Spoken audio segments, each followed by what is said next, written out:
Oh, I think they're doing a great job. A lot of them are. Good afternoon, Dwayne. How are you? Not too bad, sir. Ladies and gentlemen, Radio Cayman's Talk Today with Sterling Dwayne Ebanks. But I do have some questions. There are more questions than answers. Radio Cayman's Talk Today. If you're ready to talk, we're willing to listen. Well, I really enjoy this program today. Cayman Islands' foremost listeners participation program. May God bless every person.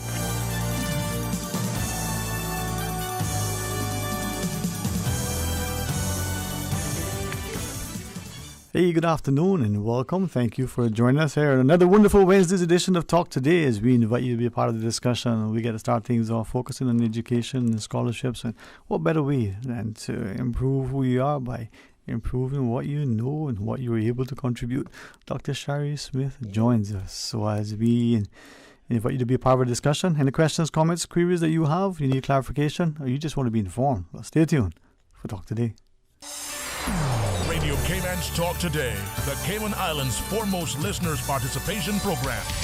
We ask our listeners to avoid statements or comments which are abusive, derogatory, malicious, or defamatory. Do not use any indecent language or make any statement which is false or misleading. Email talktoday@candw.ky or call 1-800-534-8255. Courtesy of Flow, Cayman's #1 network that connects you to your world like never before. Let your voice be heard.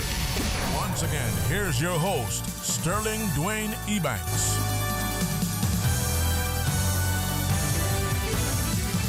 Hey, good afternoon. Welcome back, and thanks for joining us as we want you to be part of a discussion. Always appreciate and welcome your input, your contribution, and the fact that you take time out of your day to sit and listen with us. Hey, come, let us reason, Coach Huda would always say. Well, I'm glad that we have in the studio Dr. Shari G. Smith.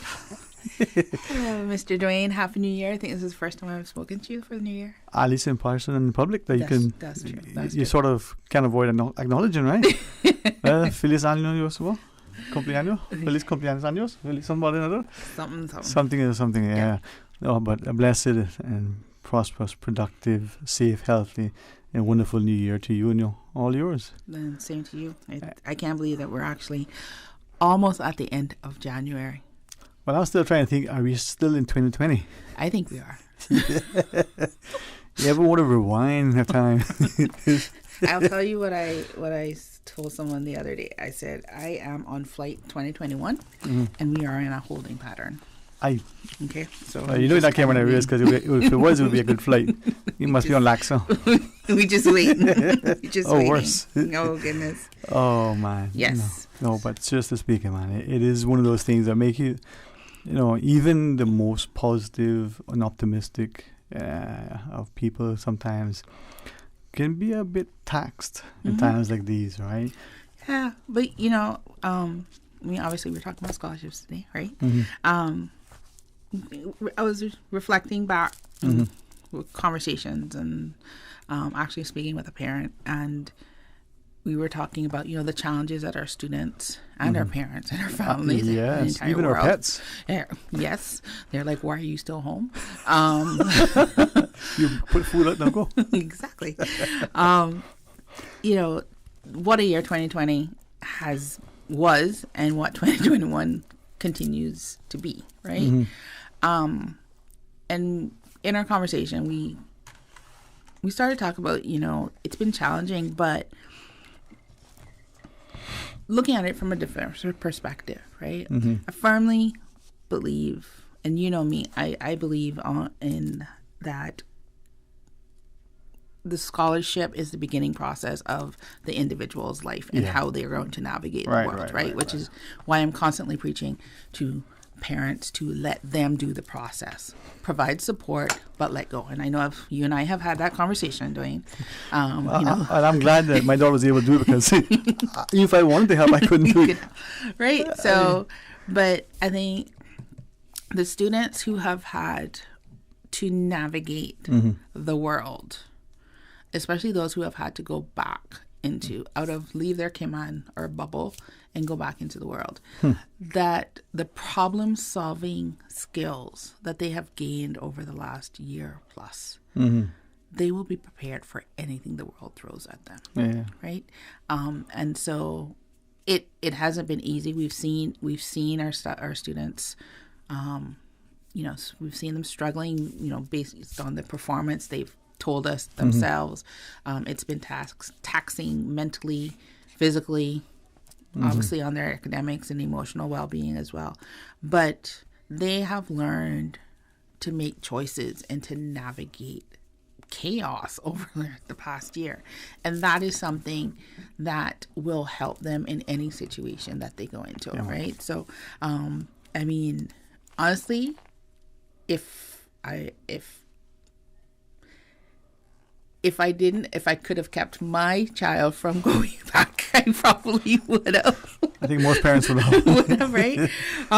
But, mommy has to walk the talk, right? So if I preach, then I gotta follow it, right? And so the decision really was, up to her and to the young persons in terms of their school and stuff. And it's just here to be supportive, but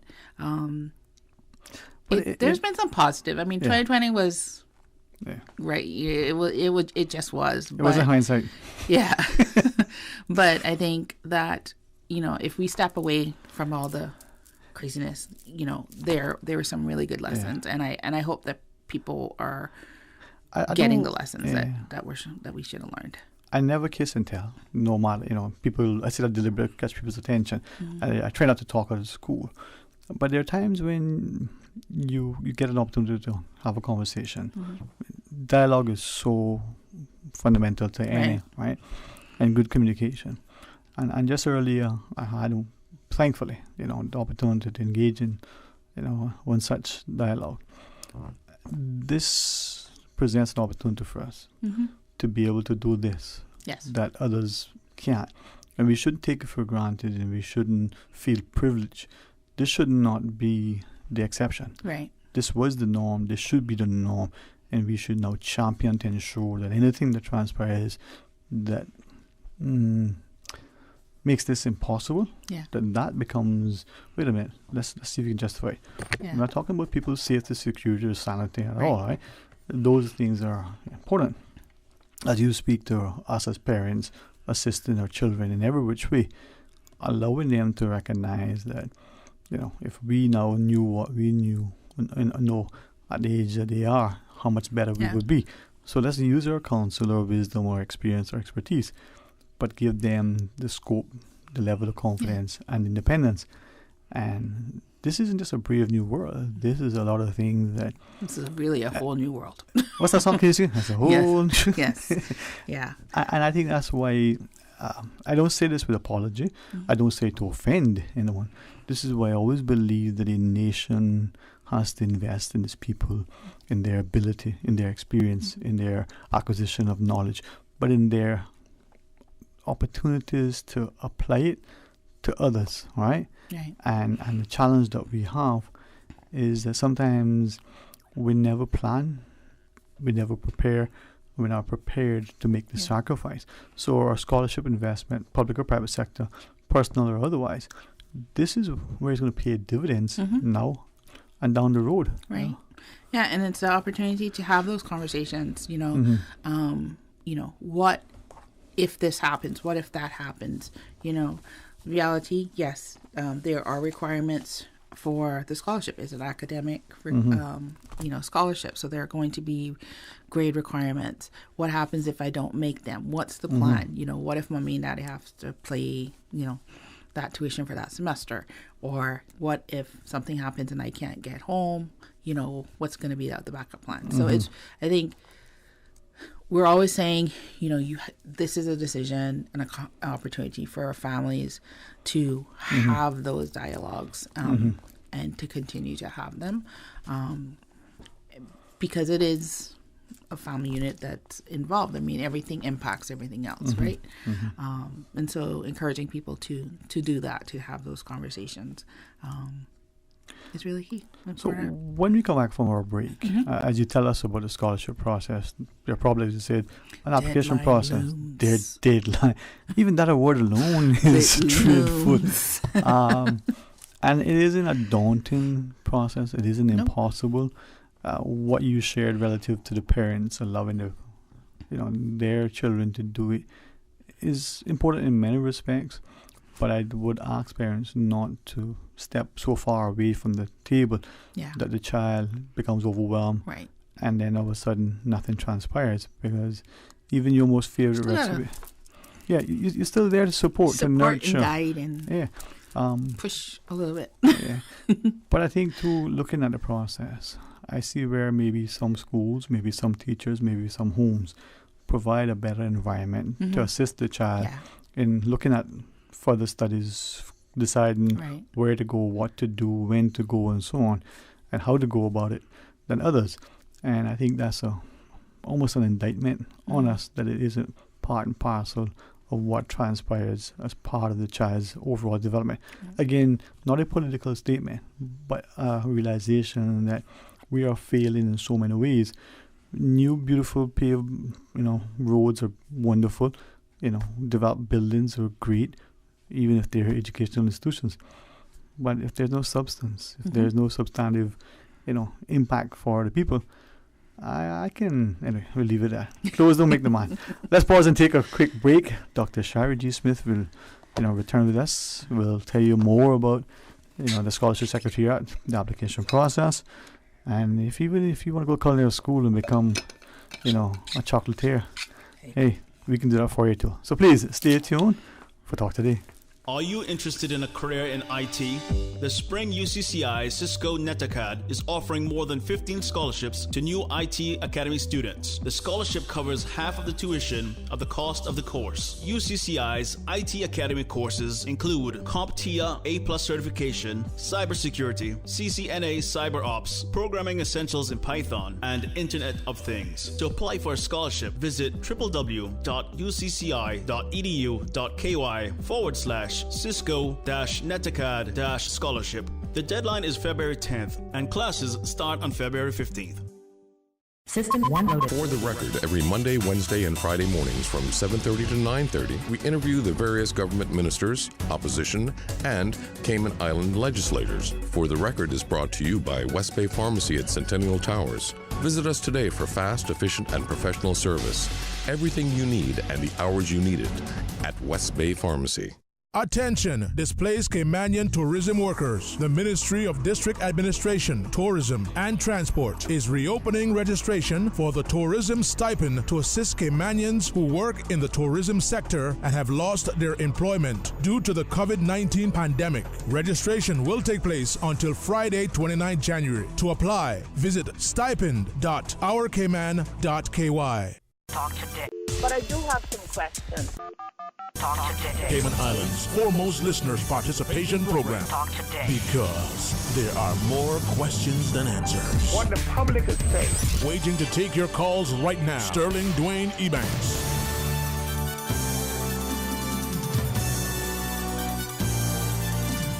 Hey, good afternoon and welcome. And in a bit, Dr. Shari G. Smith will, greet us in one of the many languages. She may not be a polyglot, but she can speak. No? No. Okay, that's Patrick Schmid. That's the guy. He has a strong command of multiple languages. So we'll get him on next time. No, but I'm serious, and I only say that to get people to appreciate the importance of knowledge acquisition, but sharing and getting our students to, especially in this time and a country, to continue to make that investment. Yeah. Not just the funding, but the time and the sacrifice to improve who we are, but to build the wealth of the nation. Yeah, I mean, Cayman will continue to exist for a long time, right? And so we want to make sure that the generations that are to come continue to are able to sustain whatever the world looks like at that time. And the best way to do that is to be more educated, more trained. So whether it's, you're pursuing the 4-year traditional degree program, or you're doing,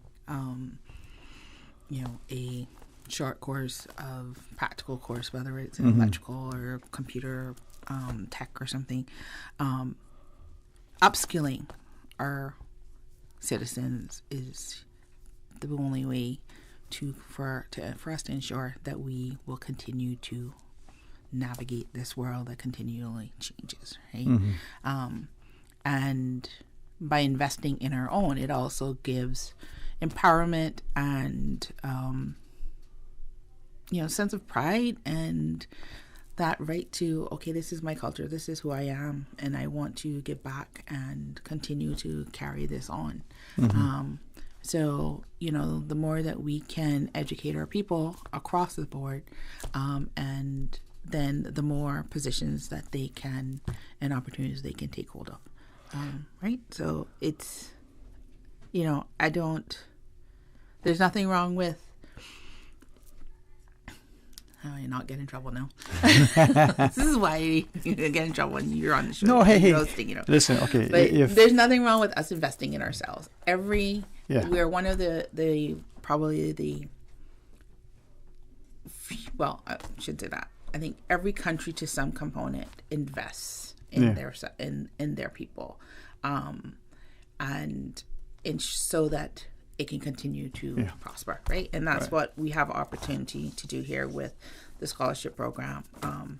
But what better way to, if I may, and again, I appreciate what you shared about, not wanting to get in trouble, but maybe that's one of the challenges that we have is that we're so polite, we're so endearing and accommodating that sometimes we almost come across as being afraid of our shadows because we don't want to offend the sensibilities of some, right? But if a country doesn't look at nation building as a way to improve itself, and that nation building through the means of uplifting its people, its skill set, then we're going to be faced, like many nations, the U.S., last time I looked at their Bureau of Labor Statistics a number of years ago, they had a relatively high unemployment rate, but 1 million, according to their official statistics, jobs that they couldn't fill because their people, despite the tens of millions that were unemployed, did not have the skill set. Sounds kind of familiar, right? Now, if we don't look at it from that perspective, then we will never improve. And that's not political, that's not slight on anybody. It's just reality, right? You want to get healthy, but you don't wish to eat better, exercise, sleep properly. I don't know. Is there a magic pill that you can buy? No. Maybe Jack and the Beanstalk has those beans. I don't know.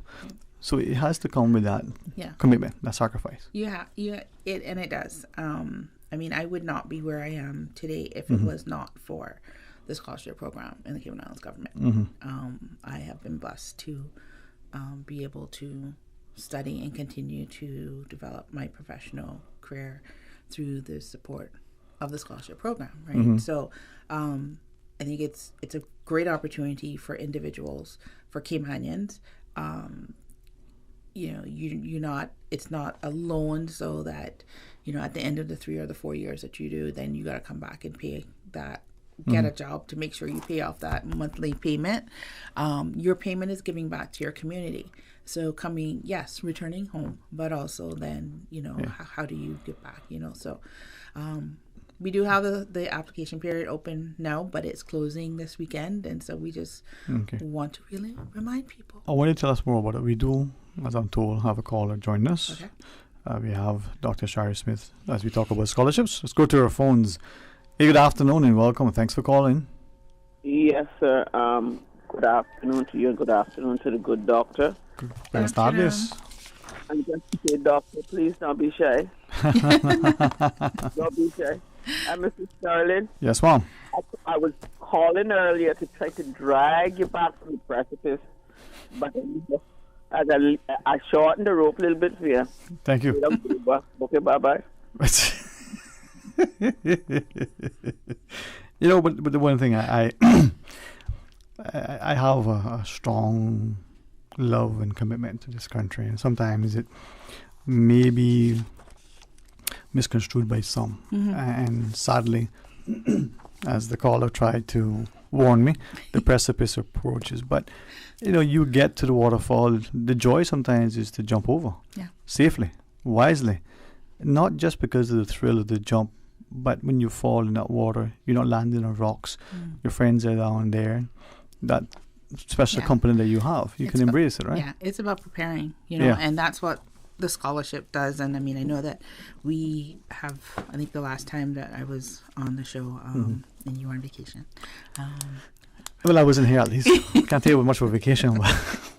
But we talked about a lot of times the argument that is posed is that, well, we should only have scholarships for certain things, or we should look at what are the needs of Cayman Islands and then only provide scholarships for that, right?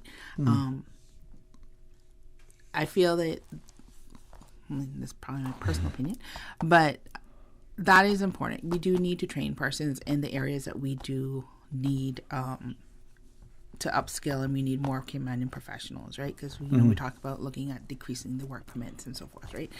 But the other side of that is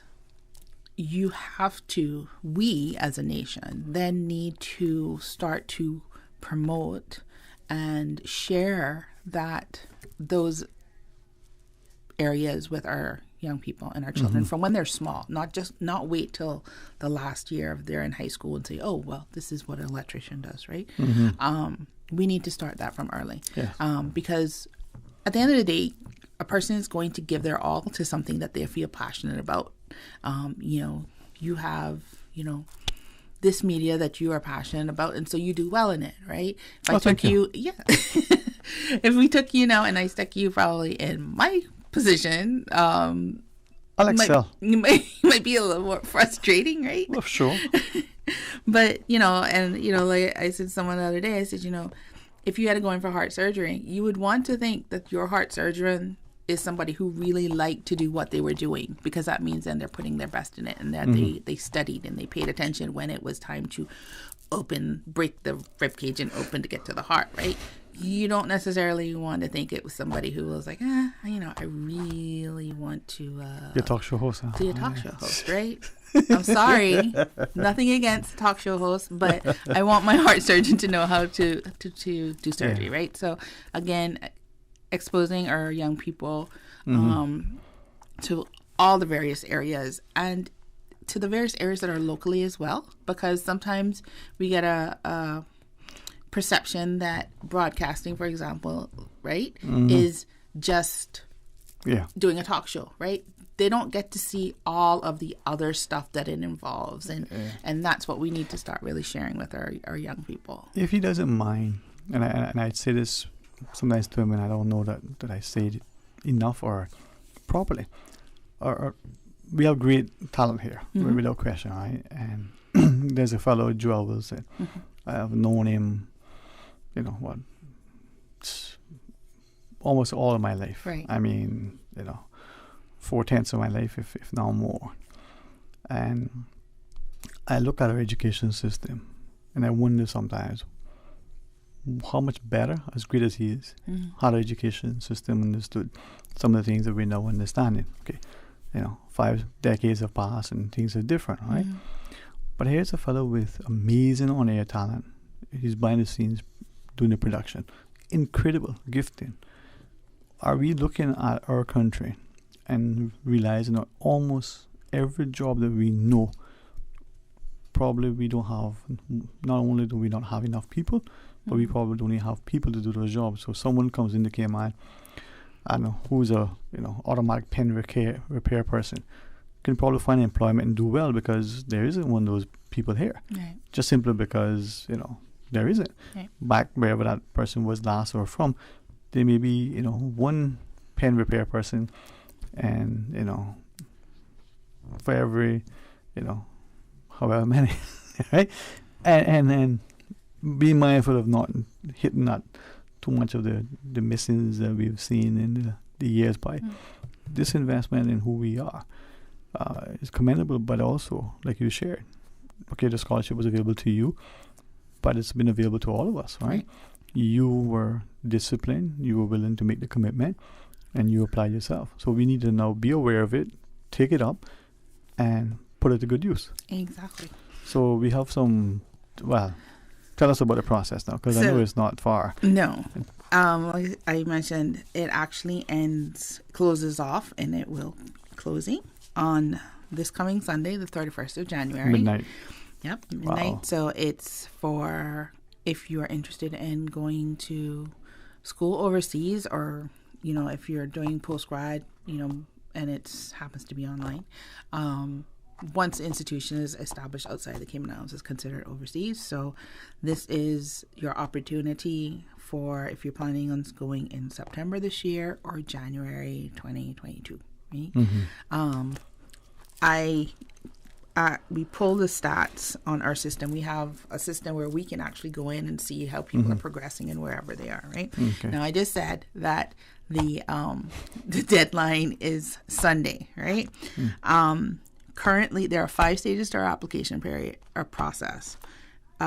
We currently have 61 in stage 5, which is the last one, 54 in stage 4, 15 in stage 3, 25 in stage 2.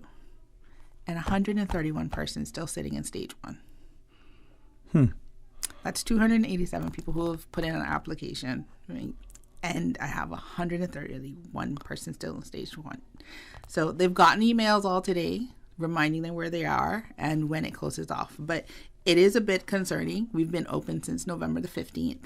And, I know that persons tend to want to have everything. I'm going to wait till I have every single document that I need, and then I'm going to start submitting. But the way the system is set up, 1, it's not necessary. You can go through stage by stage.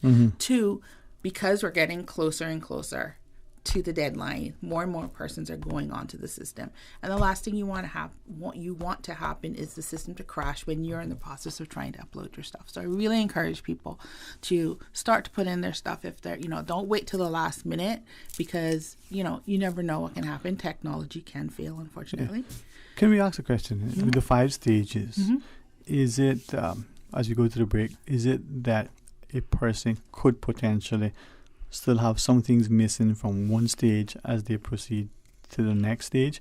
So there are probably, there are probably some things in the stage that you need to have completed to allow you to move on. But could you have stage X, 1 or 2 little bits pending, but it allow you to proceed to stage Y? No, you have to complete each stage, right? Okay. And there's a guideline sheet on the website that tells you exactly what you need to have. Obviously, there's some things we don't expect persons to have. If you're graduating high school this year, we're not going to expect you to have a high school diploma because you haven't finished, right?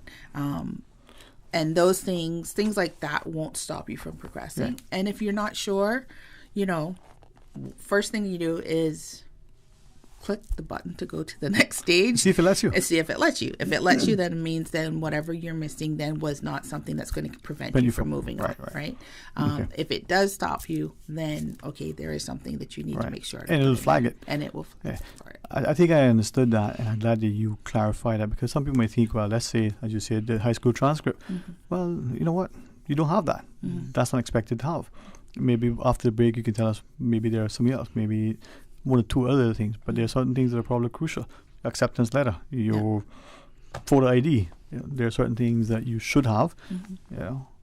When we come back, you can tell us more about it and see where we are. But more than 50% of the people, if I looked at the numbers quickly, are still in stage 1.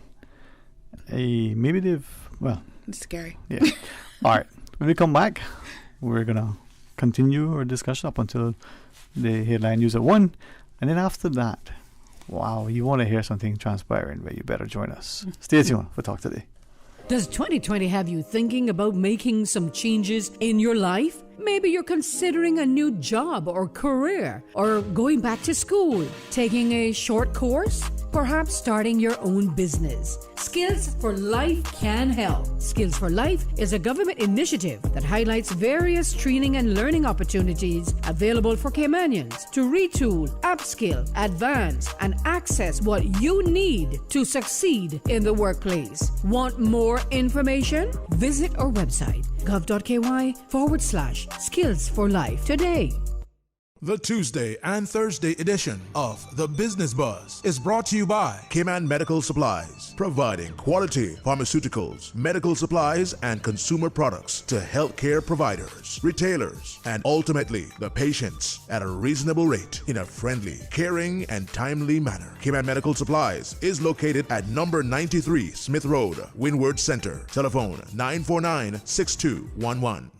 On Thursday at 7 p.m. on Radio Cayman, you can hear a repeat broadcast of our CI Retro Talk Today Special Heroes Day presentation on our seafaring and seafarers' heritage. We'll give you a narrative snapshot of their dangerous, challenging, adventurous, and rewarding journeys all over the world's oceans. That's Thursday, 7 p.m. on Radio Cayman. Talk today. But I do have some questions. Talk today. Cayman Islands' foremost listeners participation program. Talk today. Because there are more questions than answers. What the public is saying. Waiting to take your calls right now. Sterling Dwayne Ebanks.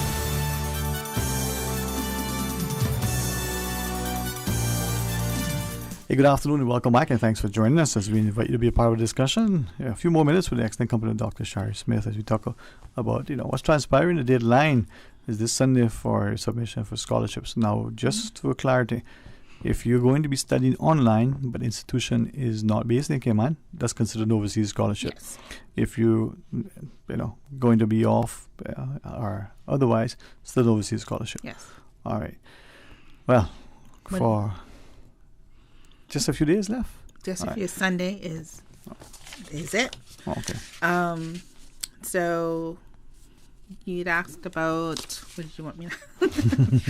Basically, this the stages, right? Mm-hmm. So in stage one, when you go onto the system, the scholarships website, it's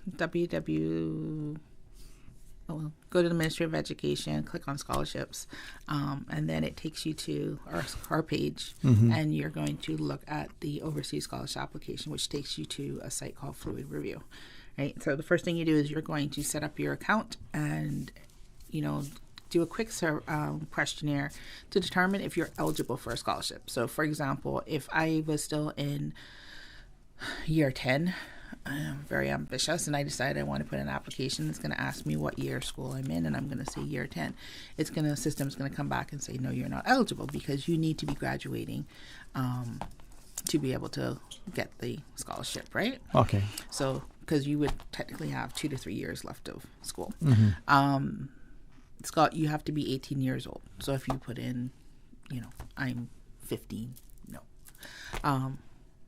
So you do that, and then you start to fill out the application. The first part is your demographics. So that's, who you are, your birth certificate, where you live, your parents' information, your information. There is a section that asks for that, and you and I go have this conversation, but we will not have it today. The whole right to be Caymanian form. Only because it's you. Only because it's me. So we know that if persons haven't applied for that, it can take a while. So what we ask is, you need to start the process. Take a copy of the application so the immigration can, stamp that you've submitted it. Don't get me started, Dwayne. I'm sorry, man. Just you're reading. Anyway. So you've got personal and academic references, right? A lot of people feel that they have to upload them themselves, and you don't, right? The persons you're asking to do your references, they can actually email them back directly to the scholarship secretariat, which is scholarships@gov.ky. So that's not something that's should be holding you back from going on to stage 2, right? But if you have them, you can upload them. You can upload them. If not, then not a problem. So that doesn't hold you back, okay? Exactly. 2 is your personal statement, and we have actually made it a bit more easier because sometimes it's kind of like, what do I put in, right? There's actually questions that you're going to fill out that basically tells us who you are. And I encourage students to, or applicants, because you can be coming straight out of high school, or you can be, mature persons like ourselves who want to continue your education or start your education, that you're going to fill out who you are. And remember that this is your introduction to the panel, because there is a panel that reviews the applications. And so this is how you sell yourself. This is why, who I am, what I'm interested, why am I interested in it, and how is it applicable to the Cayman Islands, right? Stage 3 is your academic details. So this is where you're putting in your school transcripts. School transcripts, you just said it wasn't required, but it is required. Your transcript is required, but your diploma isn't, right? Right. So you should have at least have up until that point, right, a school transcript. SAT and ACT scores for individuals who are coming from American set schools or UCCI, and they don't have, I think it's the GPA, I don't remember, but it's on the website. Now, we know that last year... This is for the academics to show you, right? Okay. No, so we know last year that the SAT and the ACT were not administered because of COVID, right? So we waived that. This year, to my knowledge, the SAT is going to be in May. So we should see if persons haven't taken those exams and they're required because of the school that you're coming from, and you haven't taken it yet, then we should see that you have registered for that exam in May. So you don't have the thing, but you have to at least show that you're set to take it up. Okay, yes. So that's sufficient. Okay, right. So that would be sufficient. Okay. Some people have called in about secondary transcripts or postgraduate. It is not expected that you're going to fill in every section of the application because some things don't apply to you, right? So if you're just coming out of high school, then we wouldn't expect you to have secondary transcripts, right? So once you have your high school transcripts and so forth. Stage 4 is where we talk about the university. So a applicant can put up to 3 top choices. You need to include a degree plan for at least your top choice, and that you can get straight off the website. The tuition and the cost you can get straight off the website. And the reason that these are important is because when you're doing an interview and everyone, we're going to try and set up Zoom meetings and other types, but the applicants are interviewed. You're interviewed on that panel are going to be professionals who are in the field that you have indicated you're interested in. And those professionals will be able to look at your file, and they will look at your degree plan, and they will be able to give you some guidance on, this program, what is the specific area you're going into. This program, based on what your degree plan is, we're not sure if you can, be able to do this, maybe think about that. So it helps give them some guidance and guide that conversation. The financial in terms of tuition is because the scholarship is 20,000 KYD per annum. And that's not a lot of money. And that is not a lot of money, right? So you need to know how much it's going to cost so that we go back to what we were talking about in the beginning, having that conversation with your family on how is the other costs going to be taken care of. And I mean, this is a very serious conversation that parents need to have, because once the scholarship amount is a set amount, there's, you can't come back and say, Ms. Shari or Dear Scholarships, I need another $10,000 because it's not there, right? I think our community also needs to understand the reality is that when we say government, even though you've got, the Ministry of Education and they've got scholarships, and then you have the Ministry of Health and they have this and that, it's all one pot, right? So we have a very set amount of funding that we are given for scholarships. Now, I will say that the government, if we had 500 persons apply, they ensure that we have the funding to cover those 500. If we had 1,000 persons, they will ensure, right? But there's also a part as a parent, you take a vested interest, a vested interest, right? So you have to have that conversation to make those provisions, because, for example, if your child, we had COVID last year, and your child came home, that might have been additional expenses for you because you've got an extra person, right? But that's my responsibility as a parent, that I have to take that on, right? Then the stage 5 talks about, that's your financial information.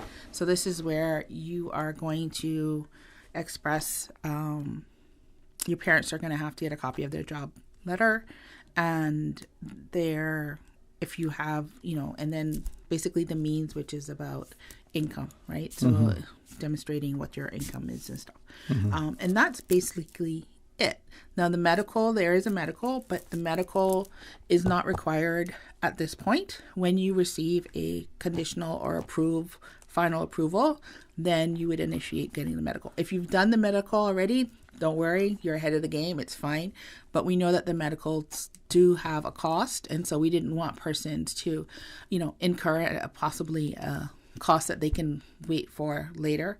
Because we do have some students who, you're planning for all the best, and then you get your exam results and they don't meet the criteria, and so you have to defer for a while, right? So there's an X-ray too, so you don't want Yes. All right. Well, the deadline, as you said, is just days away. It's days away. It's Sunday, this coming Sunday, the 31st of January, and it's really important that you get the information. If you have a question, call us at the Scholarship Secretariat, 244-2492. Send us an email. If you're having difficulty on the system, let us know. If you're having difficulty, trying to scan stuff or whatever it is, if you call us, we are, can potentially try and help you out. Make sure that if you're having any difficulties that you get it resolved now. My office, we work... we do tend to go over a lot, but my staff does go home at 5:30, and so on Friday at 5:30, if you decide to wait until Saturday morning at 10 o'clock to start uploading all kinds of stuff, then and you have an issue, then it's going to be a bit challenging because Yeah, and I think some of you told us a number of times in the past, when you get to stage 5, hit that submit button. It's somewhere there. You have to look for it. Make sure you hit submit, and you should actually get, when you submit it, you actually will get a thank you for applying for a scholarship email. Okay. If you don't get that email, then double check that you click the button. We will endeavor to remind applicants, if between now and Friday, if you wish to just call in for a second, we're happy to facilitate if we can. But no, thank you very much, man. And to parents, this investment is just now that we're starting to really see it. So let's make sure it happens. Exactly. All right. Always a pleasure, Dr. Shari. I see you as a great example of what we can do if we're willing to persevere, make the personal commitment and sacrifice. At the end of the day, it isn't that we pay dividends because we got a bigger paycheck. We serve as inspiration for others. And I leave this morning's conversation with a greater sense of enthusiasm. And people thought I was 15 feet tall because I'm so positive. And that's because you surround yourself with good people. So thank you very much, Mom. You and Dr. Nicole and the rest of you guys, you're amazing, man. So they're an awesome team that I got over there. They are, man. I think we need to transfer you guys to our section. All right. See you very soon, God's willing. Alrighty. All right. Listen, we have another wonderful lady. She used to host one of our shows. She's going to be our guest. And I wonder what she's going to tell us. Well, when we come back, let's find out who it is and what she says. Stay tuned for Talk Today. Follow Radio K-Man on Twitter. All the latest information, breaking news, community events, and more. Follow us at twitter.com/Radio K-Man. Today's biggest news. Radio K-Man. It's only 2 species that we have on the island. Generations present. Your voice, your choice. It is in the best interest of the people of these islands. Local, regional, international. This is Headlines from Radio K-Man's newsroom. Today's biggest news. With your latest headlines, I'm Shanda Gallego from Radio K-Man's newsroom. Government reported the results of 416 COVID-19 tests on Tuesday. One came back positive, an asymptomatic traveler who tested positive following routine screening. They will remain in isolation until considered recovered. The patient admitted over the weekend with COVID-19 was expected to be discharged Tuesday. The number of people in isolation is 810. A further 76 people have received the COVID-19 vaccine since this was last reported on Friday, January 22nd. These vaccinations vaccinations were carried out for community-based patients. This brings the total number of people vaccinated in the Cayman Islands to 6,717. Turning to international news now, U.S. President Joe Biden will sign a series of executive orders aimed to address climate change, including a new ban on some energy drilling. The orders aim to freeze new oil and gas leases on public lands and double offshore wind-produced energy by 2030. They are expected to meet stiff resistance from the energy industry and come as a sea change from Donald Trump, who cut environmental protections. Several states are loosening their coronavirus restrictions on restaurants and other businesses because of improved infection and hospitalization numbers, but are moving gradually and cautiously, in part because of the more contagious variant in the U.S. While the easing could cause case rates to rise, health experts say it could work if done in a measured way and if the public remains vigilant about masks and social distancing. And one of 6 men charged in an alleged plot to kidnap Michigan Governor Gretchen Whitmer pleaded guilty Wednesday to conspiracy, admitting that the group discussed an incredible scheme to snatch her at her lakeside vacation home and destroy a bridge to slow down police. Ty Garbin's guilty plea is a major catch for prosecutors only about 4 months after arrests were made. Those are your latest headlines here on Radio Cayman. I'm Shanda Gallego. For the latest in news and information, Follow Radio Cayman on social media, Facebook, Instagram, Twitter. Download the Radio Cayman app or log on to our website, radiocayman.gov.ky. your voice, your choice, your radio. Wow, the proud of them is still elevating our youth. Our word of the week is elevate, E-L-E-V-A-T-E. It is an adjective that means to move or raise to a higher place or position. This week, Honorable Juliana O'Connor Connolly, Minister of Education, Youth, Sports, Agriculture and Lands, will be on the show. Along with proud of them honorees Alejandro Bawden and Christian Ferguson. We'll be featuring gospel music by local artists.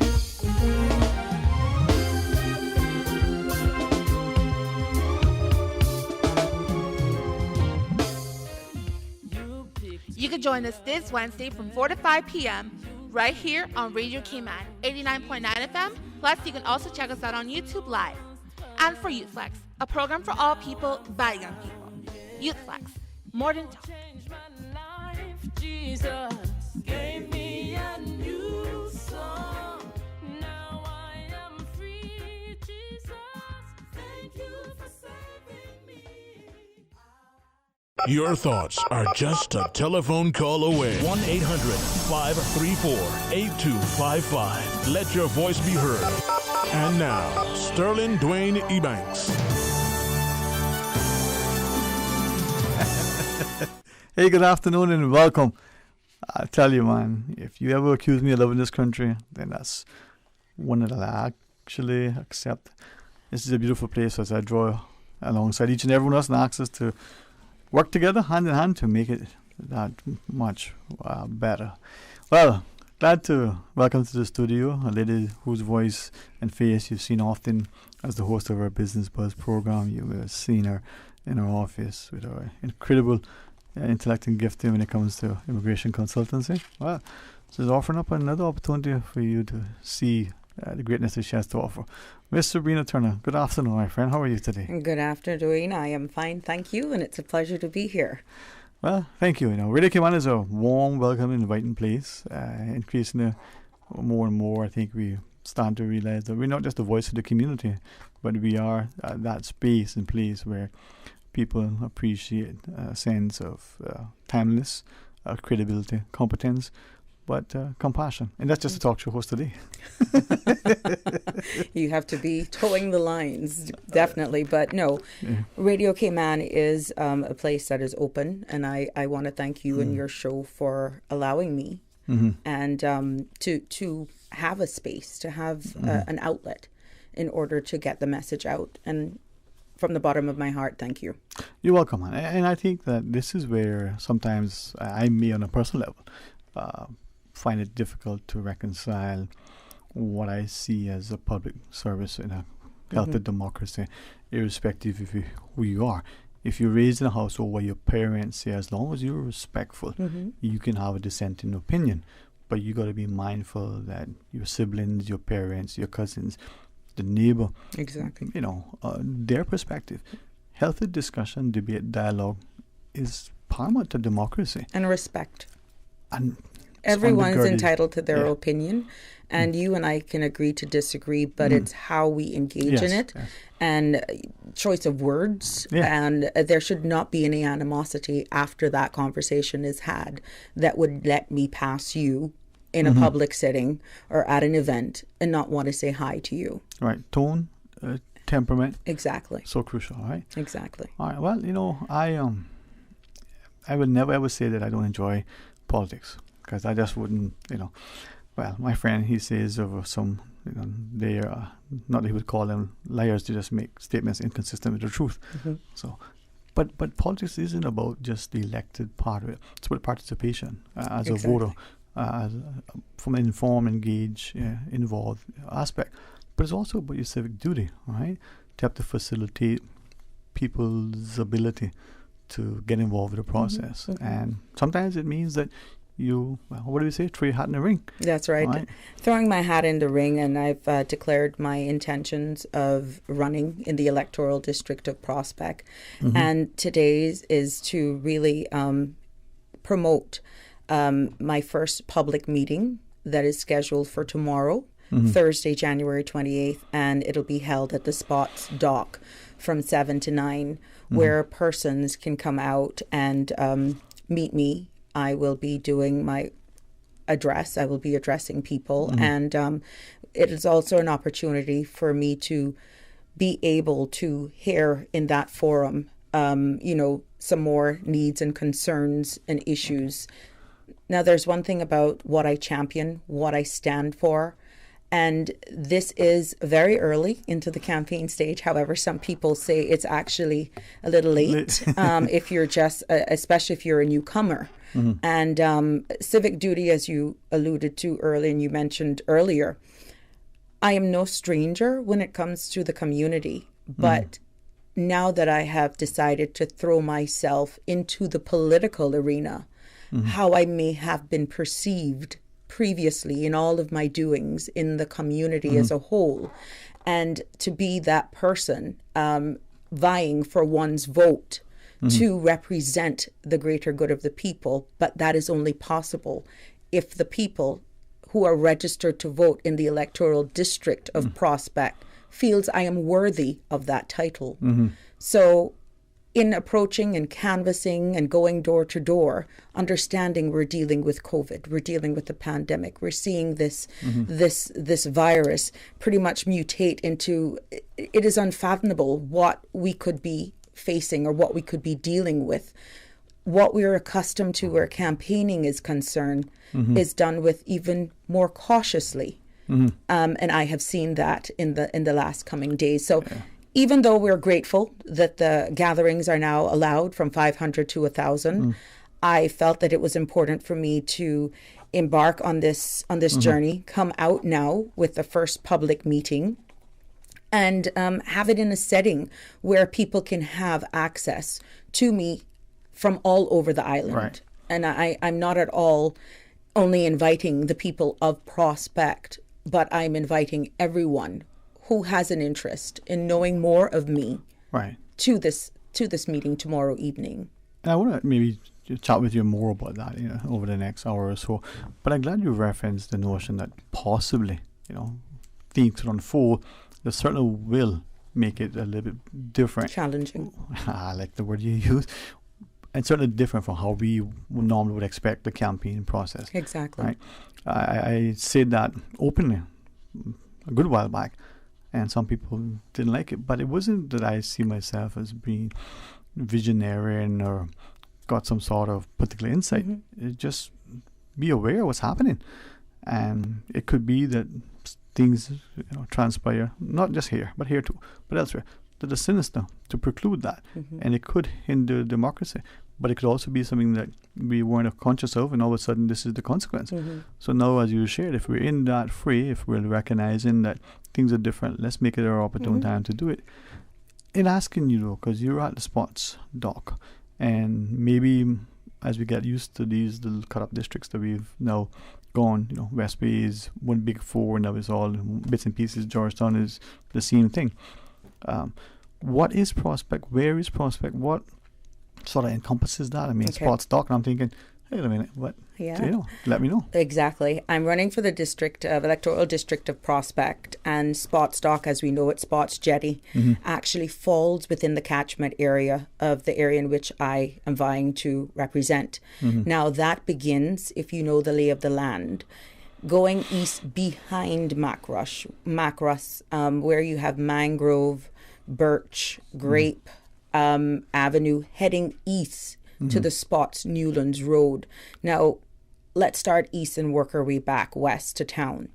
At the Spots Newlands Road, once you enter from Shamrock Road, Prospect Electoral District includes all inner roads on the left-hand side as you enter Spots Newlands Road from Shamrock Road. So literally, the Spots Newlands Road is split in two. Likewise is Marina Drive, as we know it in Prospect Park. Yeah. Because Prospect Electoral District begins from Orange Drive, Longmead, Almond, Satinwood. But on the other side of Marina Drive is cut up as Red Bay. So Omega, Bamboo, and Whirlwind Drive that you would think fall in Prospect Electoral District. No, it doesn't. It actually falls in Red Bay. Wow. So you literally have to get the map and pretty much cut it out. And in my conversing with people, they tend to use what is on their land registry as spots. But for electoral purposes, it's totally different. So I've had to ask persons who have come to me, I'm not so sure, I live in Prospect. The first thing I do is ask what road. There's a difference in a road.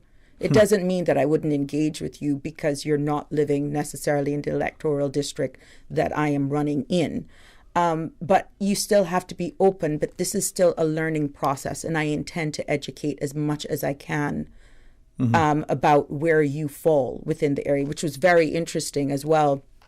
During the deadline for registration, a lot of people, I had some persons who are actually living in the Red Bay area that thought Georgetown was Georgetown. And even though they registered, they were hoping to vote for a candidate, let's say now, that is in Georgetown South or Georgetown Central. They just couldn't understand. And then more questions came. So what about that road, which they pointed at Bamboo? And that, even though that fell in Red Bay, they couldn't understand then why the next road over then was deemed Prospect. So I'm hoping that persons will avail themselves. I will do my best to try and educate during this process to the information that is there, so that you know exactly for electoral purposes where you stand, which is very important if you're registered to vote, so that you'll know which polling station to show up to on the day of elections. All right. As you say, it's a learning process. Now, Ms. Serena, we do have a caller online. Okay. Let's go to the phone. Serena Turner, the candidate for the electoral district of Prospect, is our guest. Hey, good afternoon and welcome. Thanks for calling. Good afternoon, Ms. Sabrina. I want to congratulate you on getting the nerves to put on alligator skin to represent your district. Yes, sir. I hope that I feel that you will be successful, and I wish you all the best as a bona fide Caymanian. Thank you very much, sir, for your support. Thank you. Hope to see you tomorrow night. Oh, I hope that I will be there. But everybody, I guess, is invited except Sterling Dwayne Banks. You don't want him there. You know what? I'm going to leave that one between the two of you. You know, just for that reason, and I come in. Congratulations, man.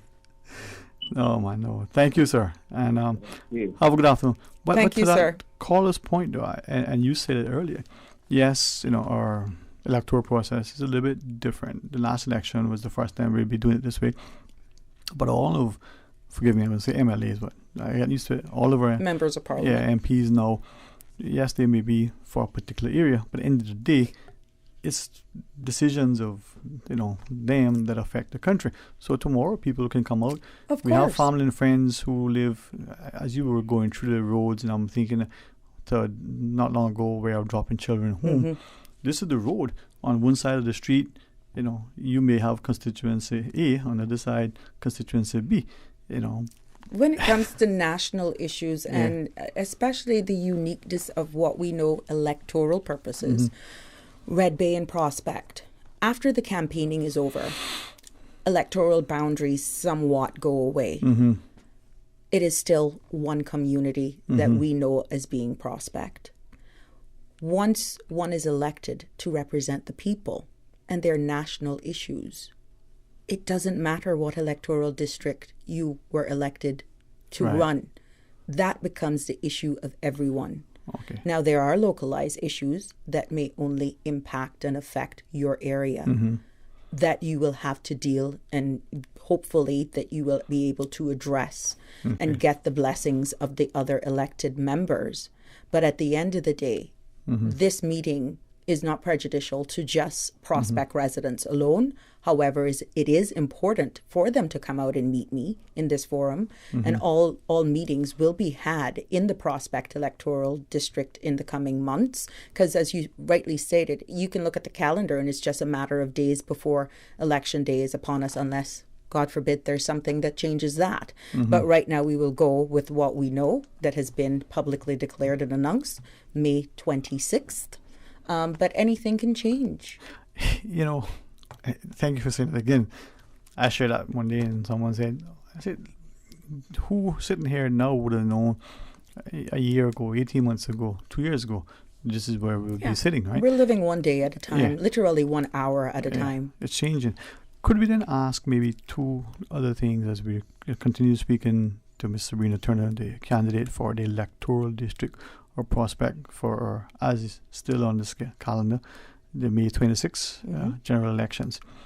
Some of those national issues, some of those local issues that are particular for Prospect. Local issues first, if you want to share. What are some of the things that you're looking at? Some of the things that I'm looking at, and based on going through the community, what is coming out on the top right now?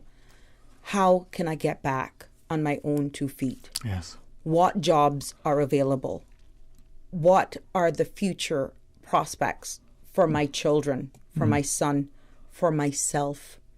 I am now depending on my daughter to actually assist, or my son, in the utility bills, when I was the one who was taking care of myself in order for them to start their own life. Making sure that there's access to the ability for one to maintain a healthy lifestyle. Being able to live a fair lifestyle just like everybody else. Not everyone, or no one wants to be in the position where they want to be dealt a handout. What I have gotten from people, they just need a help. No one was prepared for this pandemic. And I can assure you, a number of people were struggling with the cost of living, the cost of just being able to have affordable housing, their issues that, these are things that we all have to come together to try and look at and find workable solutions that will yield long-term positive results. This cannot be done by a single member. And that is why I feel togetherness is key. As a female, you're hearing more and more that we want female representation. Just take a look globally and see that the change is happening. We are being given the chance to represent. And I thank those persons who have the faith in me as a female, putting myself into this ring, who are willing to give me a chance. Now, localized issues, we have heard this for years.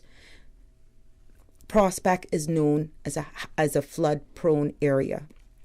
As continued development is going on with residential properties, we're seeing them raise above. But what's happening to all of the original structures that were there that did not have flooding issues when they were constructed?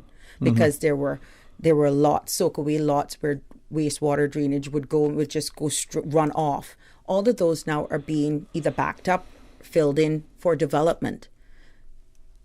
a drainage system, a proper drainage system is required.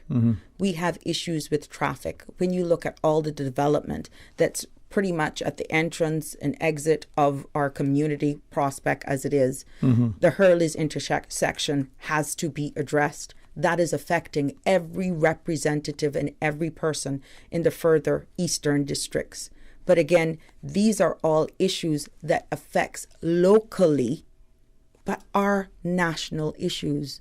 And just being able to explain to the constituents that what is an immediate threat and an immediate problem, even though it's local issues, they actually are national issues that has to be looked at by all representatives because we're all affected. Yes, as you shared, it shows that it's interconnected, and there's nothing that impacts one that doesn't affect the other. Yeah. Correct. No. Togetherness is what I'm all about. Yeah. And just let's be a catalyst of change. When you look at the works that I have done, and you said that I've been very involved in the community over the years, even though it's amazing to know how much people were not aware of what the Red Bay and Prospect community is about and what our group has been able to do in community enhancements and all. This is not something that I'm just coming out. I have always been in the public's eye. People may know me, yes, from the business buzz, but a lot more people know me from my works on the ground and being a positive team player within the community. And I guess that sort of, for clarity, why now and why Prospect? So first off, why now? This is 2021. Why not now? I'm hearing, when you look at the percentage, half of the population is made up of women. You're hearing that more women need to have a place in politics to throw their hand. There is no wrong time. I really feel back then versus now, and you're seeing what positive inspiration we have been given, the positive changes that you've seen, what women have contributed to society. When you look back in the day, women not only took care of their homes, they took care and they built communities while their spouses were off at sea. This is not something that we have just started. And I stand to be corrected. Over 50 years, only 11 women have really gotten into office. It's interesting to see the message, I feel, in all honesty, will be more received from a woman's perspective, I feel, this time around.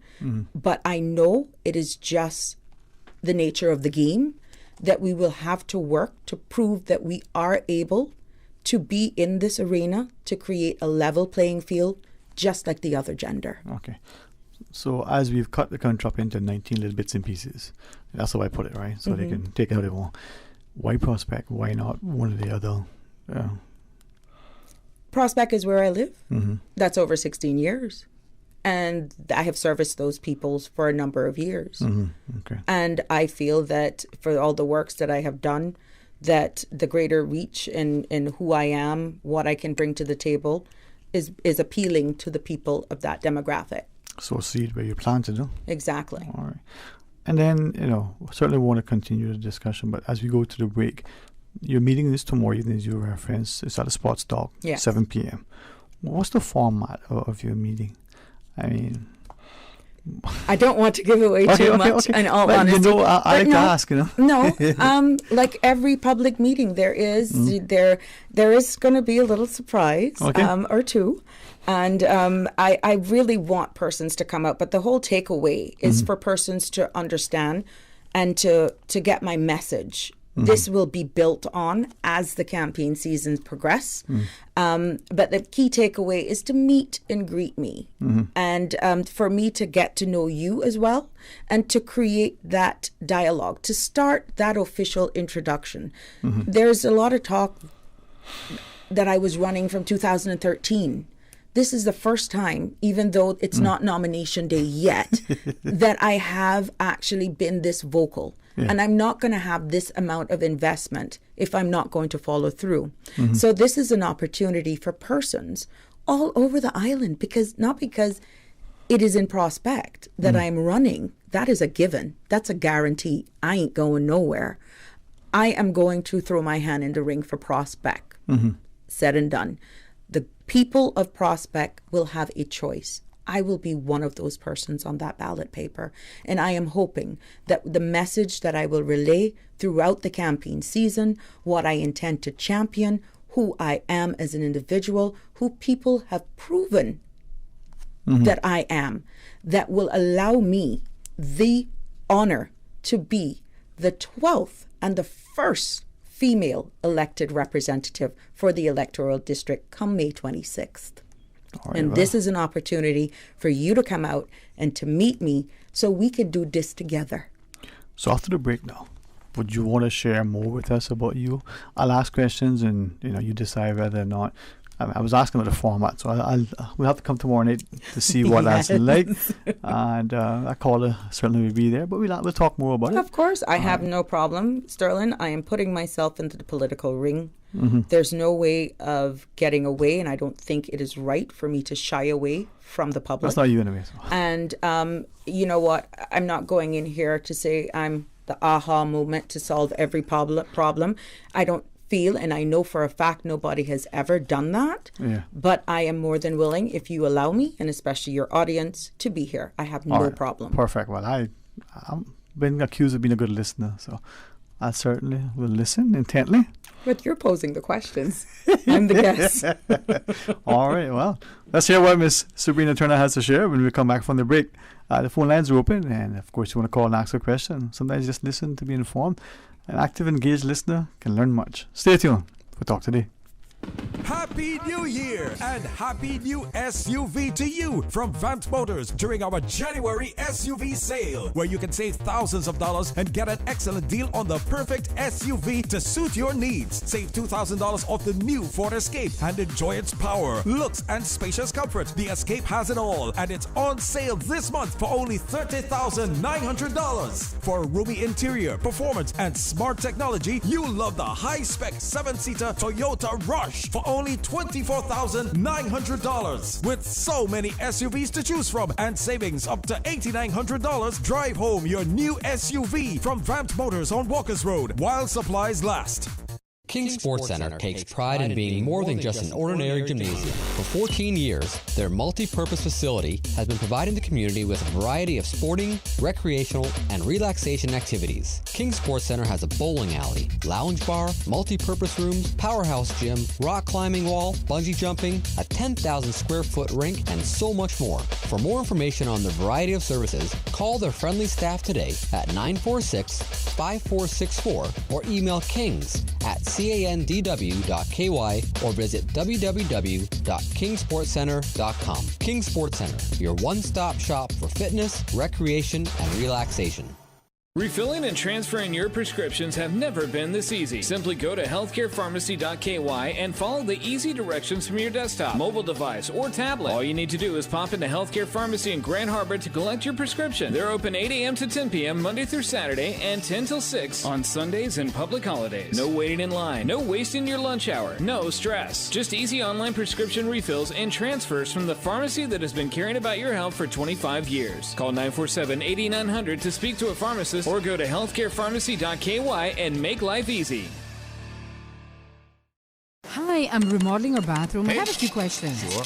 What are some ideas to make my bathroom feel larger? How do I know if I'm picking the right vanity? How do I choose a new toilet or a new countertop? Also, the lighting is terrible. Can I put a window or a skylight? And do I really need an exhaust fan?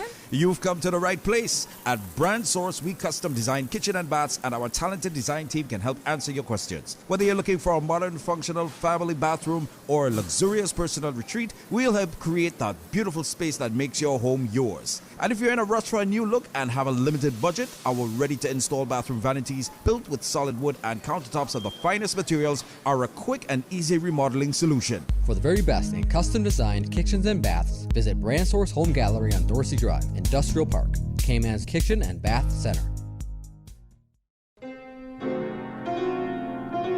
The pressures of living, managing under adverse financial circumstances, trying to make ends meet by the minute, by the hour, by the day, sorting out matters for today, bills that come due, feeding the family.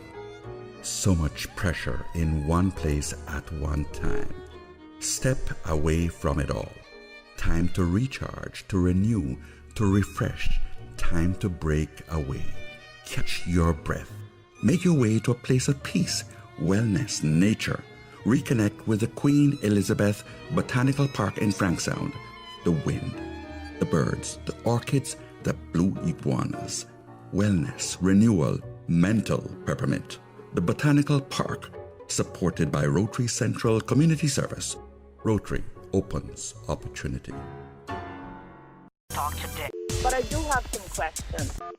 Talk today. Cayman Islands' foremost listeners participation program. Talk today. Because there are more questions than answers. What the public is saying. Waiting to take your calls right now. Sterling Dwayne Ebanks.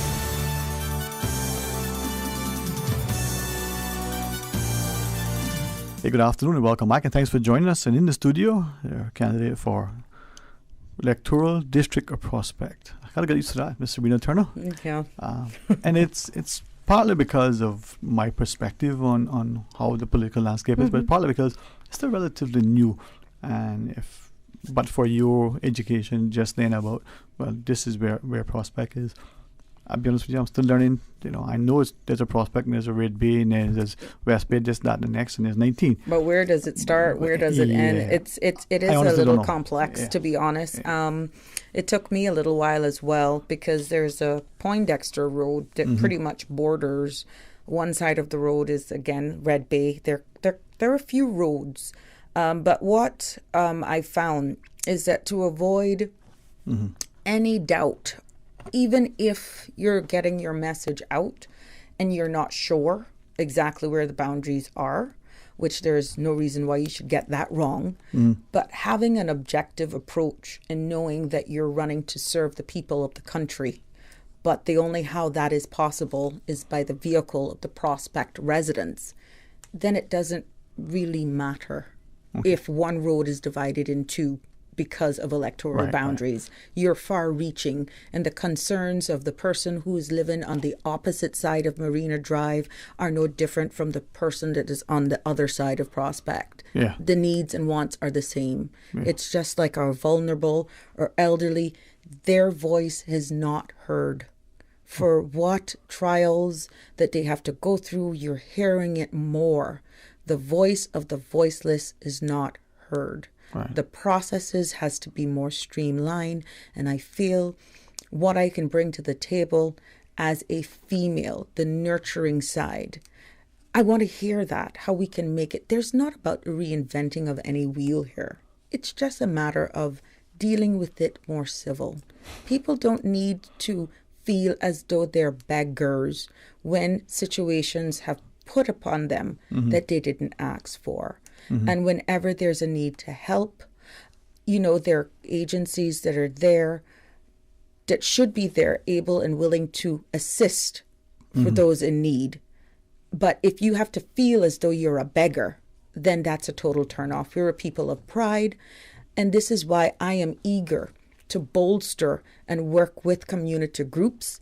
The talk about enacting district councils is definitely, why would I not? I have been a part of the Prospect Red Bay Community Group from pretty much its existence and in its evolution into now what is called an NPO, so that we could put those mechanisms in place for civil servants who are very active in that group to still have that immunity from being a civil servant and doing their part, because we understand what district councils means, that as a civil servant, there are some issues. This is why I'm saying we do not have to reinvent the wheel as to what a district council is about. Let's revisit it so that everyone will play a part. It shouldn't matter whether or not you're a civil servant if you want to give back to the community. Okay. Ms. Serena, we do have a caller join us as we continue our discussion. We'll be up until 2 p.m. But let's go to the phones. Good afternoon and welcome. Thanks for calling. Good afternoon, Dwayne. Buenos días, señor. ¿Qué tal, amigo, no? Good afternoon to your guest. Good afternoon, sir. First, I think we are in the beginning of the campaigning and people trying to put themselves forward for election. And what I want people to understand that when you see somebody, for example, in Prospect area like Austin, and he is 4 years representing the area, representing the Prospect people, and spending 4 years sleeping, doing nothing. If I could ask you, and I only, not just only because you're a guest, but the time. Let's focus for a second, and after 2, if you want to come back and beat up on any and all of them, including, whatever. But let's focus on going forward. So the past is the past. You can't ring the bell. He was sleeping. He was awake. He had coffee. He had tea. What's done and dusted. What do we do now going forward? Any words of encouragement for Sabrina? Any challenges that you see laying ahead? Number one, we need to give a chance to new faces. Okay. And I think, the most important thing for anybody, my advice, there is issues to address. And these issues you need to bring solution for, such as unemployment for Caymanians. Because every candidate come and promise and give promises. There is poor people, there is hungry people, they need solution. And if we continue the same liars, politicians, I think this country is going to the ground. And if we repeat in recycling the same bad politicians, I think, we tried last time Austin, and I think he failed, and we need to try a new face. I think we need to give a chance. I'm not here speaking that I'm giving support to the lady in your studio. I don't know about her much, which I read about her a little, and I think she is a good lady. I am in support of women to be represented in the House of Parliament. I think we need to see more women to represent us in the House, and I encourage women to come forward and put their candidate to run for election. All right. My advice is we need the people who vote next time need to understand that the PPM party brought to us the gay marriage. And Right. this issue is very, very bad for this country, and we need to get rid of this issue by electing new faces. All right. I think Appreciate it, man. Thanks for that. We'll chat more about it. I appreciate your perspective, right? Thank you for your contribution. We do have sir. another caller, but before we join the caller, Ms. Sabrina, anything you wish to ask, add, or just take the call? No, the caller is quite right, and any new persons need to come out with solutions, and that is why I'm asking you to come to my meeting. Now, as I rightfully stated in another interview that I had, it's one thing that I can tell you I'm championing, or a number of things that I'm championing, but in me canvassing and getting the opportunity to meet and speak with the people, right now, it is a matter of getting all of the information and knowing what is the top 2 or 3 issues of the people. And then we work together. But there are solutions for everything, but you have to be realistic as well. And I don't want to be championing 3 issues that may fall at the bottom of the wish list of the people of Prospect. All right. Or as a community as a whole. Right. So it's a matter of, this is very early into it, and coming out with what I champion and the solutions that I would want to put forward is one thing, but are they the 2 or 3 top issues and needs and wants of the people in which I wish to represent? Okay. Let's go to the phones. Sure. Good afternoon. Thanks for calling. Yeah, good afternoon. Good afternoon, Green. Afternoon, my friend. How are you today? Not as good as you, but I'm good. Well, you know what? We're all blessed, my friend. Yeah. Good afternoon. So what's your subject matter and who's your guest? Okay, you just call in. So we have Sabrina Turner, the candidate for the Prospect Electoral District, as our guest for the next 15 minutes or so. Yeah. So we're just talking to her about, she has a public meeting planned for tomorrow evening at 7 p.m. at the Sports Dock. Okay, well, I don't want to interrupt her thing because I wanted to mention something. Perfect. 2 o'clock after the headline news. Please give us a shout back. Thank you, sir. Okay. Bye-bye. We have such a respectful people. The caller prior this one, and I think that's the civility you spoke to. we love politics, but for the most part, we can sort of applaud ourselves, and I trust it continues. Let's get into the political fray. But let's remember that it's one country, and it's important for us to have a sense of safety, stability, security, and that comes with civility. So. Now, civility is true, and respect. I keep repeating that. Yeah. In me going through the community, I must honestly say I have not personally met anybody that has been at all rude to me. Yep. They have been able to give me their listening ear. A number of them, it's a matter of jokes and just bringing a different air, a fresh approach to this. Now, I am no expert. I have worked in the community, assisting in various community cleanups and community initiatives, throwing annual Christmas parties with the team. But again, when you step into the political ring, you're pretty much being interviewed by the people in which you want to represent. And I am one that I totally respect that everyone's value in that one choice that they make on May 26th is the same as everybody else, but I also do respect for the decision that they will make.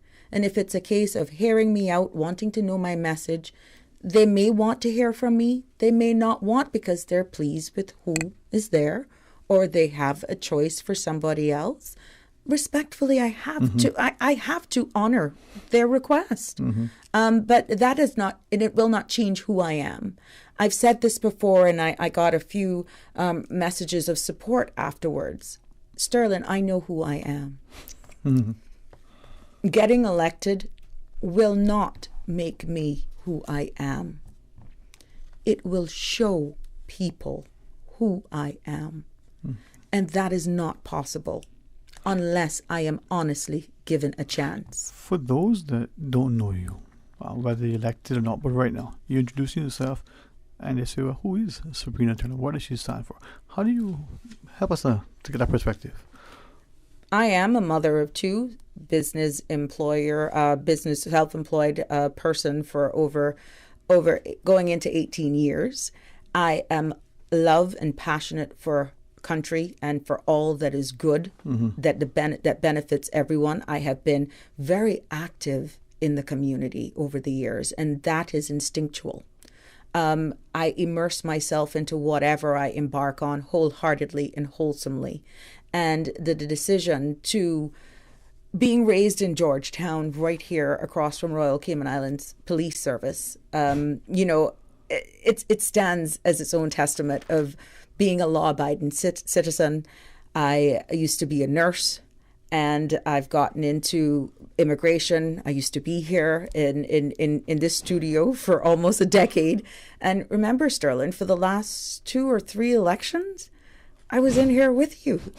The first time in my life I was able to be away from home and spend an entire evening with a table of men was because of you. Well, it was an honor. and again, it was a beautiful opportunity to talk about our political process and to hear the reports from our team as they were, the results were unfolding. Yes. We do have a caller. We do have a quick break to take. With great deference to our caller, we'll join that discussion right after this break. Sure. We may ask you another question. Who knows? No problem. All right. Stay tuned for Talk Today. Maintaining a strong mind and body through sports and general healthy living is a good course of action. But what about your spiritual man, your inner man? He has to be awakened, fed, exercised, strengthened, and led according to the will of God. So, have you heard the call? I'm evangelist Brother Joseph Joey Ebanks, and I'm inviting you to worship Wednesday and Thursday nights at 7:30. We are bringing the Word of God to our communities as Jesus commanded. Faith comes by hearing. So come and hear. Bring your own chair or simply park and listen to the Word of God from your vehicle, covering the Cayman Islands with the Word of God, one community at a time. Have you heard the call? We'll be at Kennedy Drive in the swamp next to number 15 on January 27th and 28th at 7:30 p.m. Dig deep and give from the heart. Your loose change may not seem like much right now, but we know that it can add up to a lot once we put all together. Last year, the Meals on Wheels Change for Change coin drive had to be cancelled due to the pandemic, but we did not stop providing nutritious hot meals to some of the most vulnerable members of our country, our seniors. Now we need your help to continue to meet the increased demands. We seek your generous donations once again as we aim to continue to serve over 300 meals per day. Please gather up your loose change, fold up your paper money or checks, empty your coin jar and donate whatever amount when you see the Meals on Wheels volunteers stationed around Grand Cayman on January 29th and 30th. Join Cayman Islands Meals on Wheels, Davenport Development and Radio Cayman in the fight to end senior hunger in the Cayman Islands. Visit www.mealsonwheels.ky or call 769-1974 to learn more. Wow, the proud of them is still elevating our youth. Our word of the week is elevate. E-L-E-V-A-T-E. It is an adjective that means to move or raise to a higher place or position. This week, Honorable Juliana O'Connor Connolly, Minister of Education, Youth, Sports, Agriculture and Lands, will be on the show. Along with proud of them honorees Alejandro Bawden and Christian Ferguson. We'll be featuring gospel music by local artists.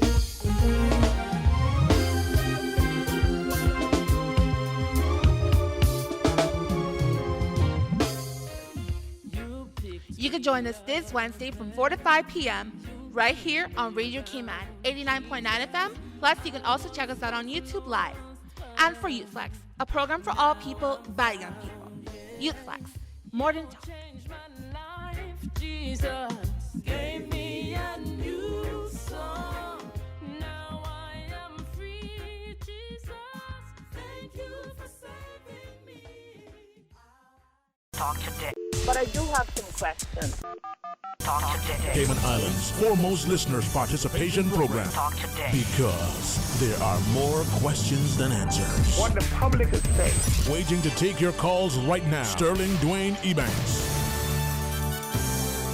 Hey, good afternoon and welcome back. Thanks for sharing with us. And we have the good company of Ms. Sabrina Turner, the candidate for the electoral district of Prospect. Public meeting is tomorrow evening, 7 p.m. at the Sports Dock. No, this is your first sort of public meeting? Yes. Okay. We do have a caller. Let's, thank you for your time and let's join this caller. Hey, good afternoon. Welcome. Hello, Mr. Chocolate Man. How are you? If it's okay with you, Miss Sabrina, I got a taste for some dark, decadent chocolate right now. Oh my gosh. Oh my God, you can't finish work. Oh yeah. You be gone. Maybe later. Good afternoon, Ms. Kern. I just Good afternoon, my dear. So I'm not really hearing your full conversation. But I'm just curious and I would like to ask. I just say welcome to the arena. And I just want to say, your manifesto. Could you, I don't know if you did it already, telling us exactly what you're shooting for. You know what I mean when I say shooting for. I'm going to use the Cayman term, okay? I'm not going to be too professional. No, that's fine. I want to get to the bottom. And your manifesto has anything in regards to housing for our young people with children and the rental that is so high here in the island, and the food is so expensive, and just the cost of living for us to all survive here that can't survive, that really depend on need assessment and having all these charitable organizations. Organizations going on throughout the whole island. Everybody's depending on that on a monthly, yearly, you know what I mean? And I just would like you to run down on what you're offering to see if that will get you where you want to get into this arena with the government. Yes, ma'am. Because in everybody, I would say that probably 10 to 1 to have pretty much the same things on the agenda. Correct. And I wish that we could have something come up different from one or two individuals to say, well, you know what? They're in. That kind of you can tell that they're in. So I just wanted to elaborate on housing for the young generation with children and the rental and the cost of living, food-wise, and don't forget the roads are crazy. One of you got to start cutting back on all these vehicles that we have here on this island and so forth. So I'm going to listen to you. So give me something good to listen to. Okay. Good luck. Thanks. Thank you, my dear. It's the manifesto. These are some of the key things that the caller pointed out: cost of living, rent control, and I'm noticing a lot of the young people have lost their sense of hope. They want to have a sense of purpose. And that is why the whole campaign on getting younger persons motivated to vote, they're like, we're tired. I've sensed so much fatigue. What is there to fight for?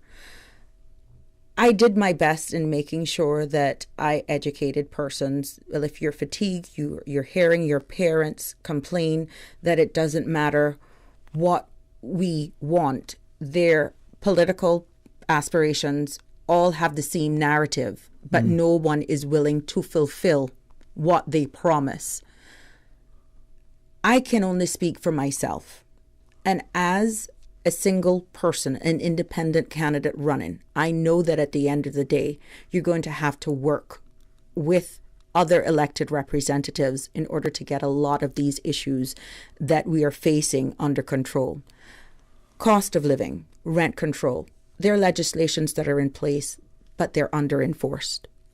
And having a group of persons who can champion issues to address cost of living, even access to staples, key staples. No one, I think Mr. Bryan mentioned that the other day, no one is willing to state, is it fair that our prices are so astronomically high on basic needs, be it for diapers, feminine hygiene products, basic staples, your breads, your cereals, your milk.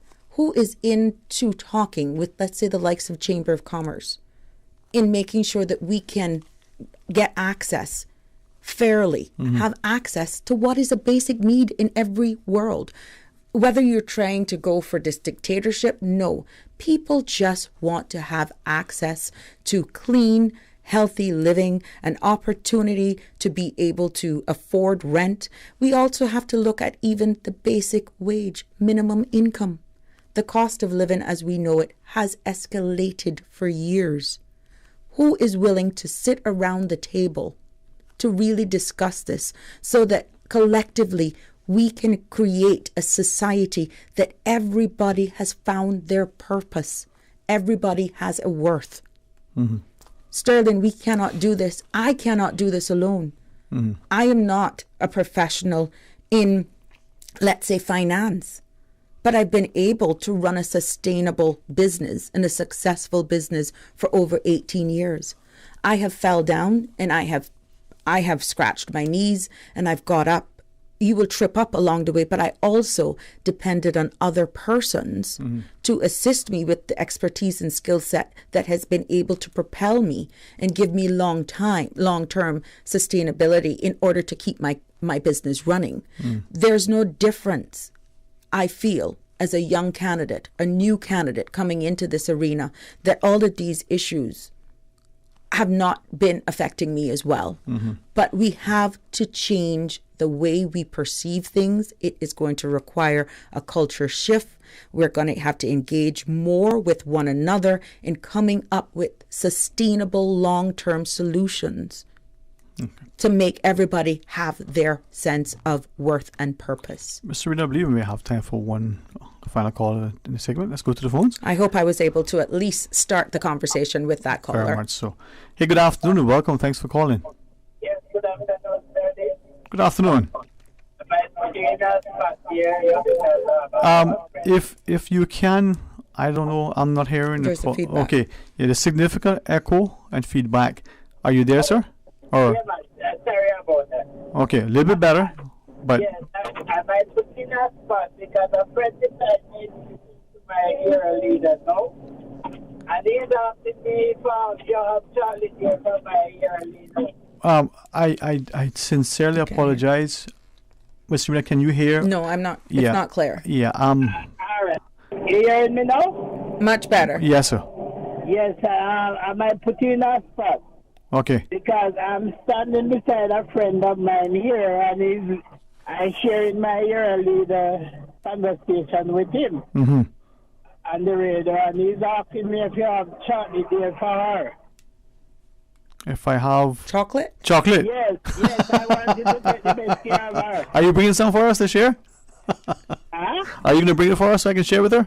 No, because I know you were expecting her there. So Hey, I am saying to myself, you should have chocolate there for her because you know, you're a leader. yeah, you know, listen to me. On all honesty, you know, I would, because that's the upbringing we have, you know. But for some reason, the world we live in now, if I not the company with Sabrina, but with some people, you offer that sort of thing, and there are others who may be offended, not because they get, but because they perceive it to be anything other than altruistic. So no, as the short answer, I don't. But when I do get some, I will enjoy it independently. I sure could give her. She wouldn't tell me that you give her chocolate. There you go. I hope to taste some later. Yes, well, I want you to take the best care of my year leader. Is the best lady around town. Thank you for your support. There you go, sir. Yes, man. She always call on me to assist her whenever time, you know. Oh, that's one thing. All right. Yes, Well, right. next time she call, you offer a chocolate, and then you tell her to bring some for me. No. You prepare for yourself. I have fear. Okay, boss. Thank you. Have a good afternoon. You too. Likewise. You too. Thanks. Bye-bye. You know what? That would be another conversation that we could have. Let me ask a final question. Sabrina Turner, candidate for electoral district prospect. Team, alliance, party, independent. As of yet, how is that shaping up? I'm still going to be an independent. I have no problem in working with a group of people once elected, and you see who the people of these islands have chosen to represent them, as long as it is in the best interest of our people and for our country. And those true morals of who I am will be the whole deciding factor, because we understand that you have to work together in order to get things done. But I am going in as an independent, and I will remain an independent, open-minded to work with like-minded set of people in the best interest of our country and its people moving forward. All right. Well, thank you for sharing, some of the afternoon with us. And it has been a pleasure. Well, it has indeed. Yeah. And I love the fact that we live in such a healthy democracy. So Yes. tomorrow evening, as you've extended the public invitation, 7 p.m. That's correct. Sports Talk. I want to do a hard start at 7 p.m. to 9, because I want to have at least a good half hour in between the 7 to 9 at the end, so that I can come down and I can network and meet with the people and just have a good evening. Yeah, man. So we always say, that's Cayman time. That's probably not going to start until about 7:30. I would really love to get it really started at 7 p.m. And I'll be able to share one little thing with you. There will be a short video that will be released tomorrow. Okay. So that's one of the things that is in store. Wow. But you have to be present in order to experience this, and I hope that the people will come out, show their support if they have their concerns, their interest, come up to me, and I'm looking forward to seeing as much people as possible at tomorrow's meeting. All right, 7 p.m. Thank you. Sports Talk.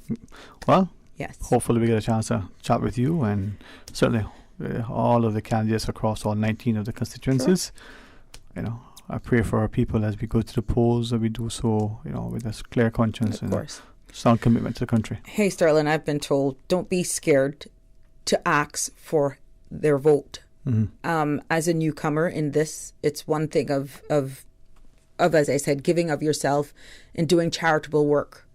But it's a different game when you're running in politics. It is what it is, and I'm that's respectfully. I have been blessed so far to have honestly just had excellent experiences and interactions so far within the community, and I hope and pray that will be my path moving forward. But I can't repeat this enough. I am most respectful of persons and their decision. However, I do hope, pray and trust that the people of Prospect will give me a chance to be their elected representative, and I would have no problem when it comes to living up to what they expect and what is expected of me as an elected public office, All right. holding a public office. Thank you, Ms. Sabrina Turner. Well, 7 p.m. tomorrow evening at the Sports Dock. As you said, the invitation is there not just for those who are registered in the electoral district Prospect, but the country as well. Correct. We'll see you again, hopefully very soon. Yes. All Thank right. you again. You're most welcome. You don't have to come bring in chocolate, that's fine. But call during the break and share with us. It's open line for the remainder of the program. Hey, I want to hear from you. So stay tuned for Talk Today. From district to district, moving through the waters to Cayman Brac and Little Cayman. Your station, your voice. All things Cayman. One radio, many people. This is home. Radio Cayman in the Cayman Islands. Today's biggest news. Radio Cayman. It's only 2 species that we have here on the island. Your voice, your choice. It is in the best interest of the people of these islands. Local, regional, international. This is Headlines from Radio Cayman's newsroom. Today's biggest news. With your latest headlines, I'm Shanda Gallego from Radio Cayman's newsroom. The Little Cayman District Committee of the National Trust announces the closing of the purchase of 17 acres of environmentally and ecologically important land on Little Cayman. The parcel adjoins 2 other trust-held properties on the Nature Trail at the west end of the island interior and nearly doubles the contiguous protected area in Prime Sister Island's rock iguana habitat, close to the largest known communal nest site of the endemic and endangered rock iguanas, the Trust's Preston Bay Nesting Preserve. Turning to international news now, the EU has urged pharmaceutical firm AstraZeneca to supply it with more doses of its COVID-19 vaccine from UK plants amid a row over shortages. Health Commissioner said the company was wrong to say its agreement with the EU was non-binding. She said UK factories which have not experienced production problems were part of the deal and had to deliver. AstraZeneca reportedly said last week the EU would get 60% fewer doses than promised in the first quarter of 2021. U.S. President Joe Biden's administration will restore aid to the Palestinians that was cut by his predecessor, Donald Trump, and reopen diplomatic missions. The acting U.S. envoy to the UN, Richard Mills, told the Security Council that Mr. Biden supported a 2-state solution to the Israeli-Palestinian conflict. To help advance one, he said, the U.S. would restore credible engagement. Palestinians broke off contacts with Mr. Trump's administration and rejected his peace plan as biased towards Israel. And British people arriving home from 22 high-risk countries will have to undergo a 10-day hotel quarantine at their own expense as the United Kingdom tightens border controls to try to curb one of the world's worst COVID-19 outbreaks. Announcing the measure, Prime Minister Boris Johnson announced that the tougher new rules would apply to travelers from red list countries where we have particular concern about new variants. Those are your latest headlines here on Radio Cayman. I'm Shanda Gallego. For the latest in news and information, follow Radio Cayman on social media, Facebook, Instagram, Twitter. Download the Radio Cayman app or log on to our website, radiocayman.gov.ky. your voice, your choice, your radio. On Thursday at 7 p.m. on Radio Cayman, you can hear a repeat broadcast of our CI Retro Talk Today, Special Heroes Day presentation on our seafaring and seafarers' heritage. We'll give you a narrative snapshot of their dangerous, challenging, adventurous, and rewarding journeys all over the world's oceans. That's Thursday, 7 p.m. on Radio Cayman. Talk today. But I do have some questions. Talk today. Cayman Islands' foremost listeners' participation program. Talk today. Because there are more questions than answers. What the public is saying. Waiting to take your calls right now. Sterling Dwayne Ebanks.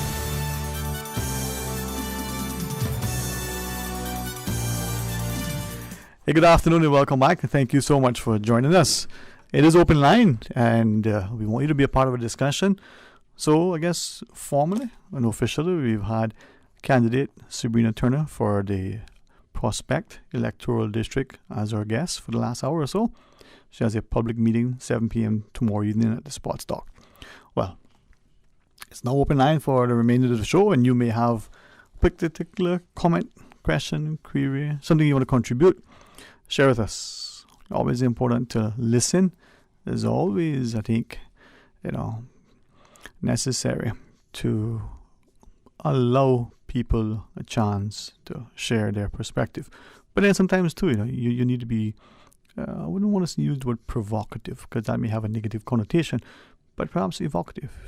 You present things to inspire your students if you're a teacher.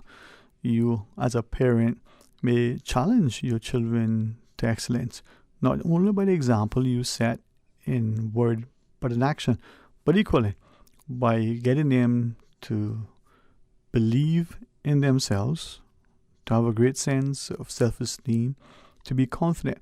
but to act always with humility. And when we look, for instance, in some of the positions that some of us hold, we probably don't always appreciate the opportunities that are afforded to instill in people a great sense of national pride, a great sense of personal pride. So maybe let me ask of you, in this particular time, in the last 12 months, maybe the last 6 months, it may be the last 6 weeks, what are you feeling? What are you most proud of? Or there may be a few things that you're really, really grateful, to have seen, witnessed, experienced, otherwise enjoyed.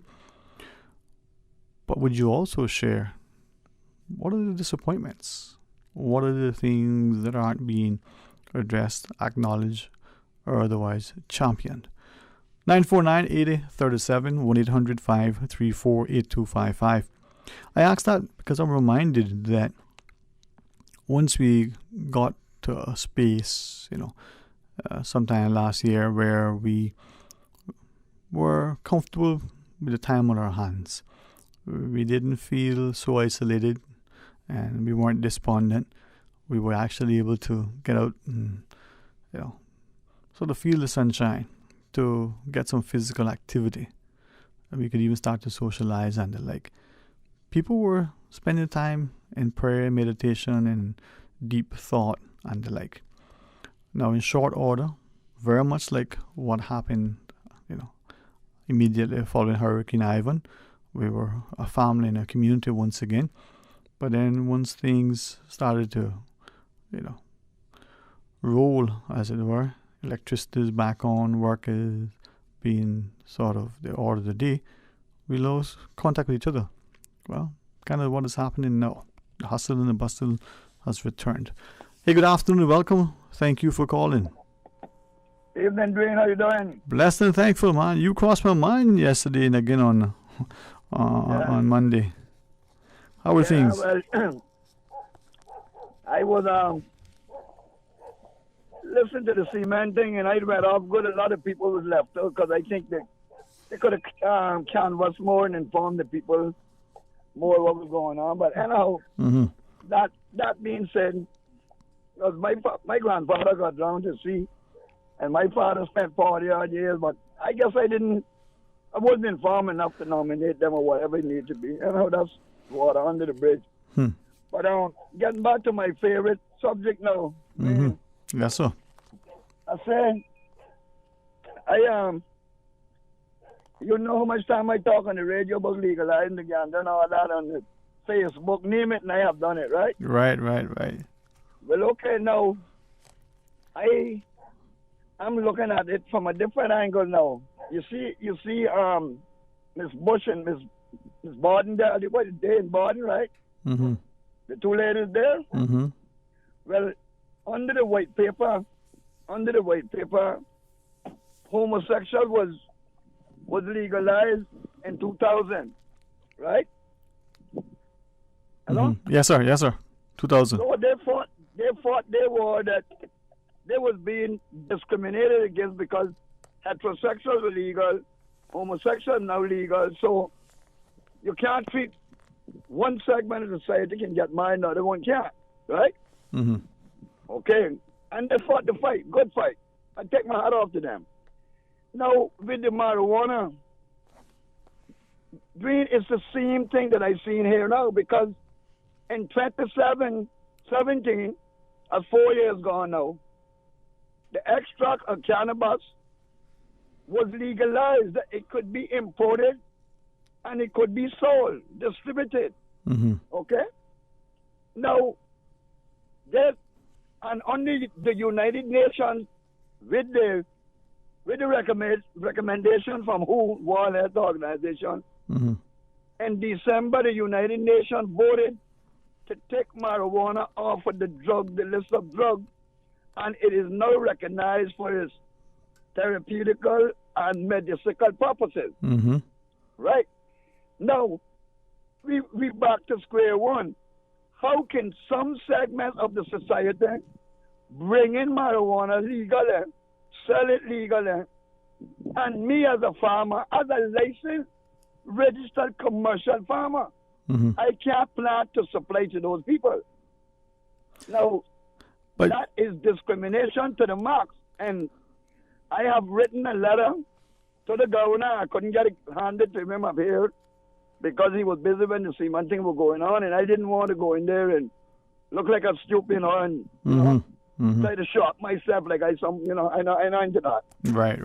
Right. So what I'm doing, I gonna get the letter to him, and it details like what I'm telling you, and under the Bill of Rights of the Human Rights, all of these things, because it's a whole list of stuff that is covered, Right. But as I listen to you too, right, Mr. Elvis, the recent case which is before the courts where the attorney alleged that Dr. Lee, as chief medical officer in the correspondence, seemingly, as alleged by the attorney, trying to influence public policy contrary to some of the things within law relative to that raid on our medical practice. We have to wonder where our personal views on something is either causing us to enforce or to turn a blind eye to other things, and maybe, as you shared, not look at the inherent discrimination that may exist because of our personal perspective. So with that in mind then, as a licensed commercial farmer and the ability to get the extract legally imported with requisite sort of authorization, what would you want to do? Would you want to be able to grow and forgive my ignorance of how it works, and sell the extract, or to supply the leaves, the seeds, or the roots, or whatever it is that you do? I mean, what is it that you would like to be able to legally do? Well, I want to legally be able to plant marijuana here for medicinal and recreational, because let's be real. Hey, anytime do you hear a boat getting catch with marijuana from Jamaica? No, it's not 100 pounds. It's coming by the thousands of pounds. Okay. And the tourist boom now here, because remember, you know how much people pay to come Cayman to be on that beautiful 7 Mile Beach and smoking a joint with their girlfriend, their friend, family, whatever, just watch the sun go down in tranquility. I mean, it is real. This it is not a joke, but I don't know. But you see what happened? Like I try to tell my people, the gay community, they stuck together and they got what they wanted. But because we cleaned every Rasta, man, and it should be part of our sacrament, because I think Judge Smellin, one of his things there with a little boy going to the school, to the school with his Rasta. Right. Long ago.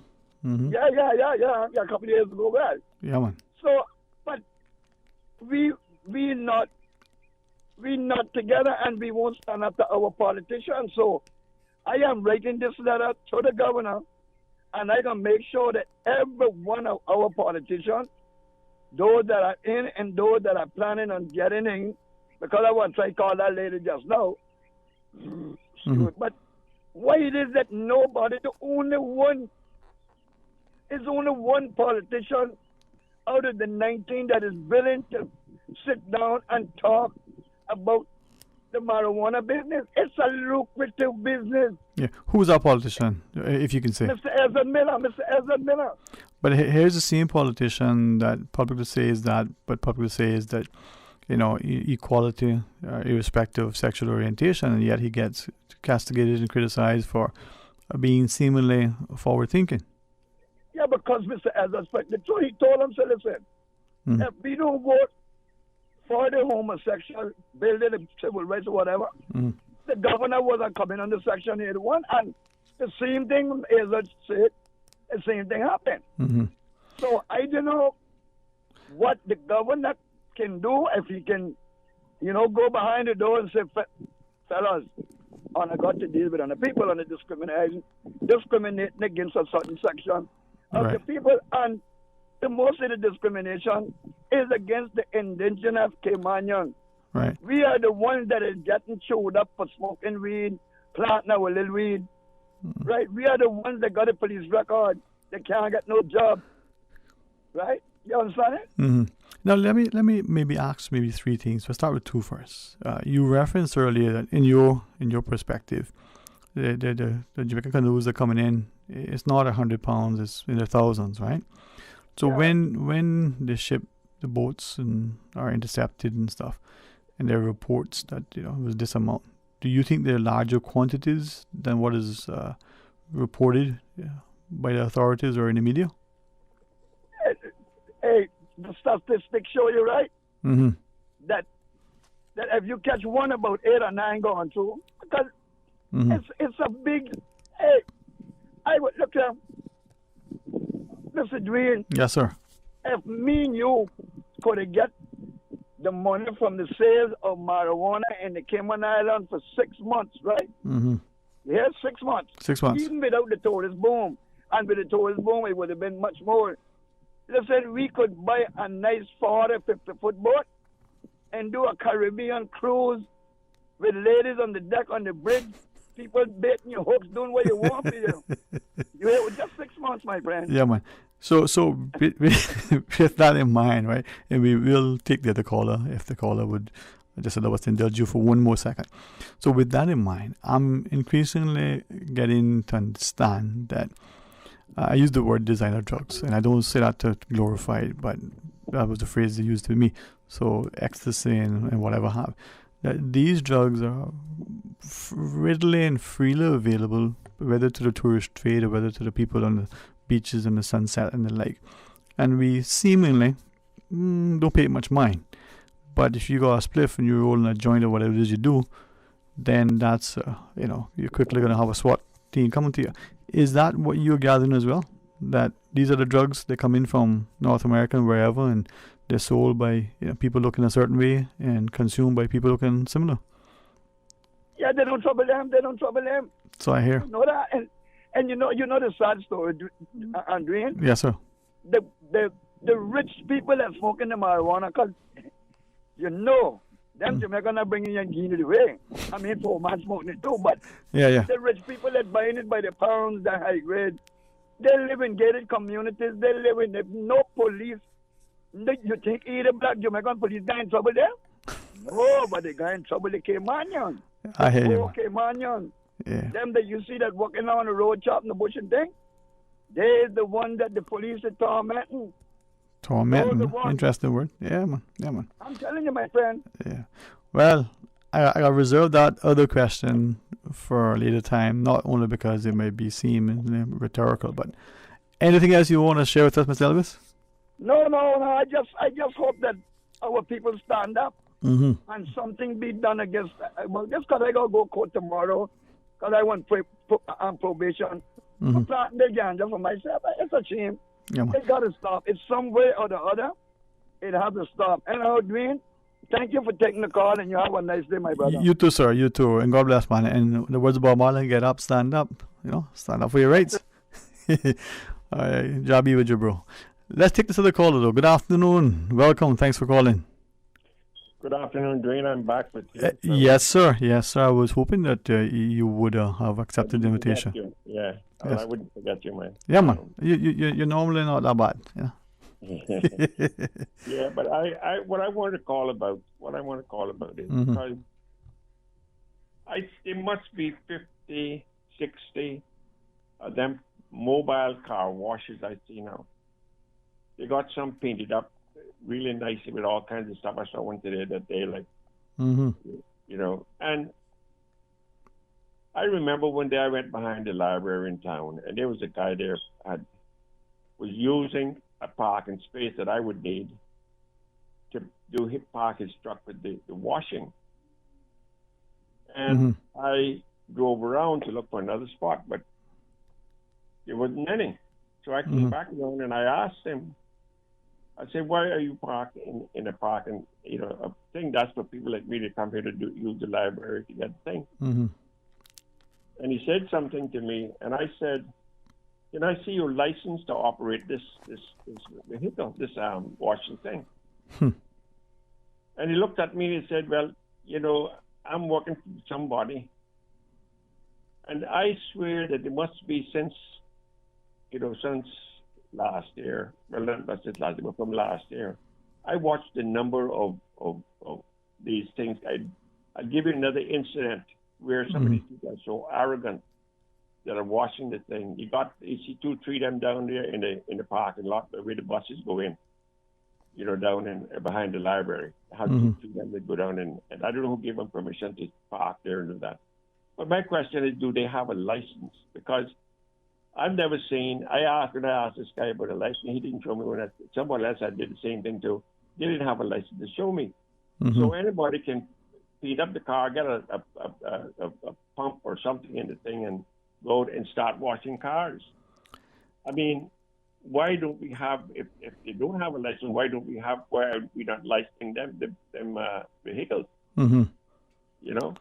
As you say that, right, I was trying to look back at a message I received from someone some time ago, not that long ago, speaking to a similar issue. And I would have liked to read it as it was sent, because it kind of had a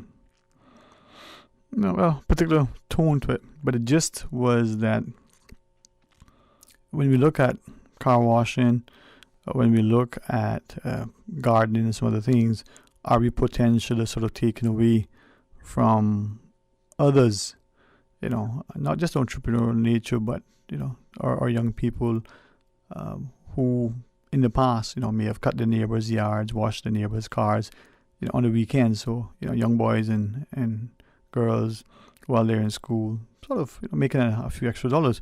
I can't find the message. I liked the way it was written. And I thought about it. Well, they weren't saying that people can't go into those businesses. They're saying, you know, you live in a neighborhood and you go across the street and you... But this is not the case, Dream. Yeah, but... That's what I'm talking about. I hear you, man. I hear you. Yeah, you see these people there, and 90% of them are not Caymanian, by the way. Okay. 90% of them are foreign nationals. In fact, I went up to the Pines the other day. I went up there because somebody asked me to come up there and play the guitar and sing for the old people in there. And when I left to come out, there's a guy that, I don't know if it's the same guy, but this guy was parked there on the outgoing lane, headed toward the inside. And then you just the left lane, you had to cut around that to get out. So when I got there, I stopped the car. He was woman was talking to him. He was parked right next to his car, and the two of them having a conversation. And so I waited a couple of minutes, and then she didn't move. I know she had to see me. She didn't move so I could get around, and I took the horn. Then he pokes his head out from behind the car and looks at me, gives me this look, and then he goes back and starts talking. And I finally had to get out to tell her, move the car so I can get out. This is the arrogance of some of these people that come here. They have no manners. You see them all the time parking on the opposite side of the road, on my side where I'm going, and park there to drop people off. And I've seen a truck one day. I don't remember which truck. It was one of the delivery trucks, right in the middle of Georgetown, across from the where the restaurant is up there, 4 Mary Street, and was parked there. And he's holding a conversation, and people have to wait to cut around him. Why don't the policemen, the cities, there should be a $100 fine if you caught parked in the wrong lane in the opposite direction. But somebody, you know what I mean? It's not good, man. Yeah, man. Well, I think it comes down to maybe sometimes, as you share, lack of consideration. Get a license. That's what everybody else has to get a license if you're working, because a lot of them have jobs, nighttime jobs in the daytime, to go out and get a second job. That's what they do. Yeah. That's how they survive. They go out and do that. So government has to say, if you're going to be a car, and then you think about this now, we got a Caymanian that owned the car wash up in town there. Okay? They compete with him. You think that's right? No. Well, if you have a license, he got to pay his staff. He has to do all these different things. And these people come in and they charge you $25 to wash your car. And you got to wait on them for, no. That's something ain't right there. Something ain't right there. Yeah, man.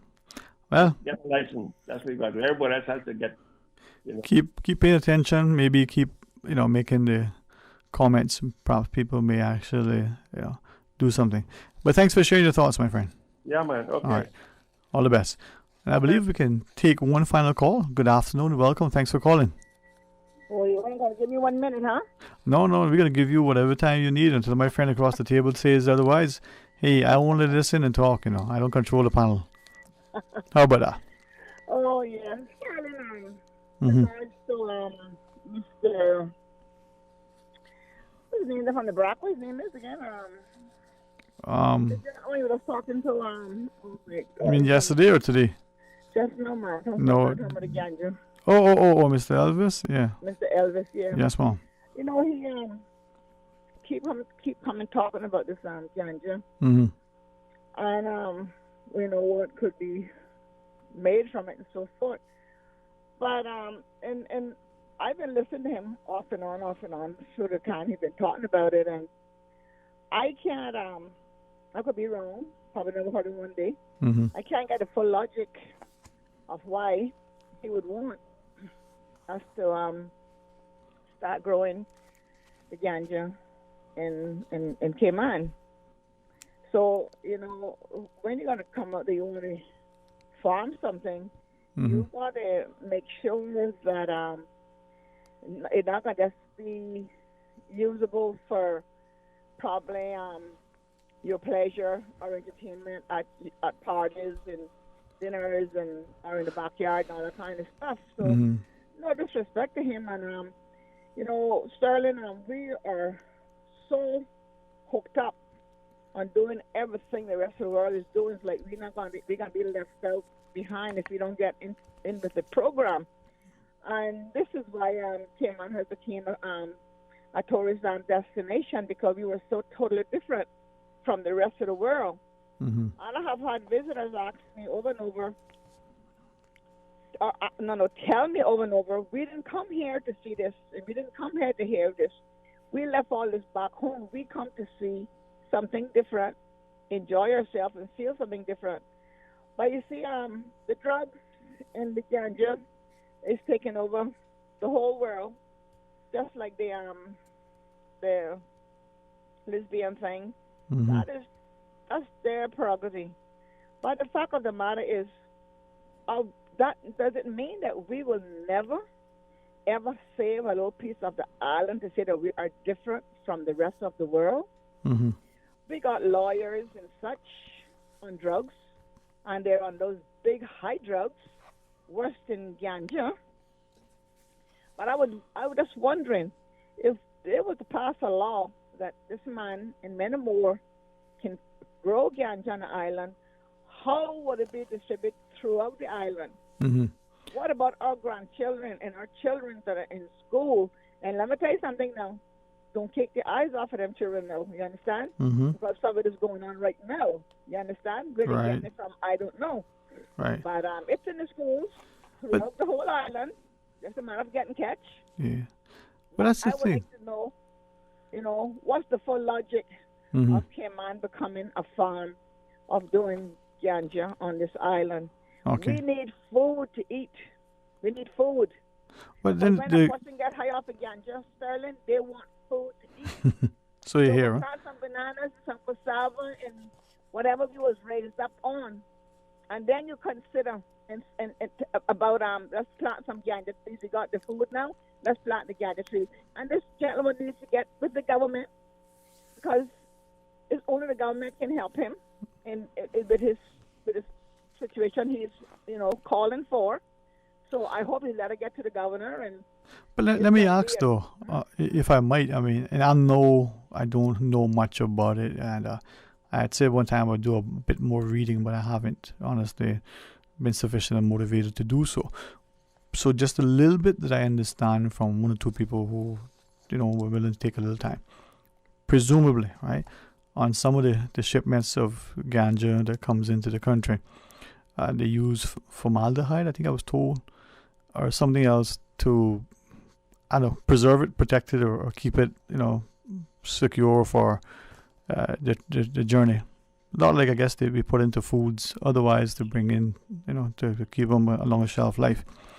So some people have said if you were going to look at legalizing the issue, then you look also at the supply of it to ensure that the quality is better, it's a safer product to consume. You regulate its use, and then the government gets revenue through taxes, just like they do with any drug, whether it's tobacco or alcohol or any other drug or any other product. Now, again, don't know much about it. Not going to say to you that. I don't either. Yeah. But Sterling, Yes, ma'am. you imagine if people decide to farm ganja on this island? You know, the farmers got to sleep in their farm with a shotgun to shoot the people from coming to see it. Well, yeah. I mean, I think there are a lot of discussion that should be had on many things, and if you just shared that our young people or students are able to, perhaps more easily get access to drugs, whether it's ganja, alcohol, or something else, then we realize maybe we need to strongly consider not just greater education, but legislation in such a way that ensures that we are protecting our people in every aspect, including, if they're going to consume something, whether it's a legal substance, we would want our foods that we sell on our shelves, we would want to think that there's some sort of inspection legislation process, not just the goodwill of people, to make sure that you don't sell tainted meat, you don't sell, spoiled foods, and then someone gets sick and there's no consequence. So. And making cookies with ganja in it too. And there you go. If a particular thing can have, it's a drug, so it has an impact on you in a certain way. How do we go about it? Is it possible to go about it in such a way that we look at it? I've said for years that maybe the sale of tobacco should be, up to the age 21. Mm-hmm. Now, people looked at me like you from a different place, but one or two little studies that I've seen, including the fairly liberal, or they may want to say advanced thinking state of in U.S. and California, studies there indicated that, coupled with education and a good public awareness and a public health system, they're able to reduce the age at which people start smoking. They'll be able to, reduce significantly their health costs and the cost to the economy because of, ill health and the like. Maybe we consider strongly looking at those things, not to punish people, but to make them, better informed because they have timely, accurate information that is objectively presented. But again, it comes from a will, huh? Sterling? Yes, ma'am. No disrespect to anyone about this ganja, but we need to start being copycats for the rest of the world. We got to smuggle in here on a daily basis. If you get some and you don't get catch, well, more power to you. But don't fight to have it open in this island. You know what here's about the guys that get caught and what happened to that ganja? I haven't heard of a ganja burn on the heat or in a barrel in a long time. So if they burn it secretly, we don't know anything about it. You know what I mean? But what if, as has been alleged, not just here but elsewhere, that there are people, maybe because of who they are, the offices they occupy. You just reference, lawyers and like, just as an example. What if some people are able to call the public to say, maybe people living in gated communities and what have you, in the privacy of their home, in their particular space, whether it's ganja or whether it's an excess amount of alcohol, and they consume these things, but because of who they are, there is no consequence. But they consume and stay in their house until they come back to normal and then come back to the public. Don't bring it out here to us. Okay. Well, no, I hear you. I was just thinking, we selectively seem to enforce or turn a blind eye. Maybe that's one of the challenges that he was sort of highlighting. If it's illegal, then it's illegal. If it's going to be legal for some, it should be legal for those. Yeah, that's what they say. But everything you talk is good, and not everything you eat is good. Not everything you eat and be thankful and chill out. Enjoy the rest of the moments that we have on this island that we call home. There you go. Because it is changing rapidly in a lot of other ways. So let's just stop important everything that the rest of the world. That's why America is the way it is today. Corruption here, corruption there. Kids are out of control. The kids can do as they please. And you got people shooting you down on the highways. You got to go to the grocery store. They want to stop you up, shoot you up. I mean, they want now to come to Cayman too. So Sterling, I go and drop my school bus. There you go. Pleasure talking to you. Always a pleasure listening to you. Thank you too. You take care and have a great one. You too. Have a wonderful afternoon. You too. Bye-bye. Okay, bye. Well, listen, thank you all for being a part of our discussion. And we invite you to come back tomorrow for more talk today, right after the midday news and midday meditation. We'll start off a conversation, about the upcoming Cayman Arts Festival, 1 o'clock. We had a chance to talk about, data protection and the like. Mr. Jan Liebers will join us as part of that discussion.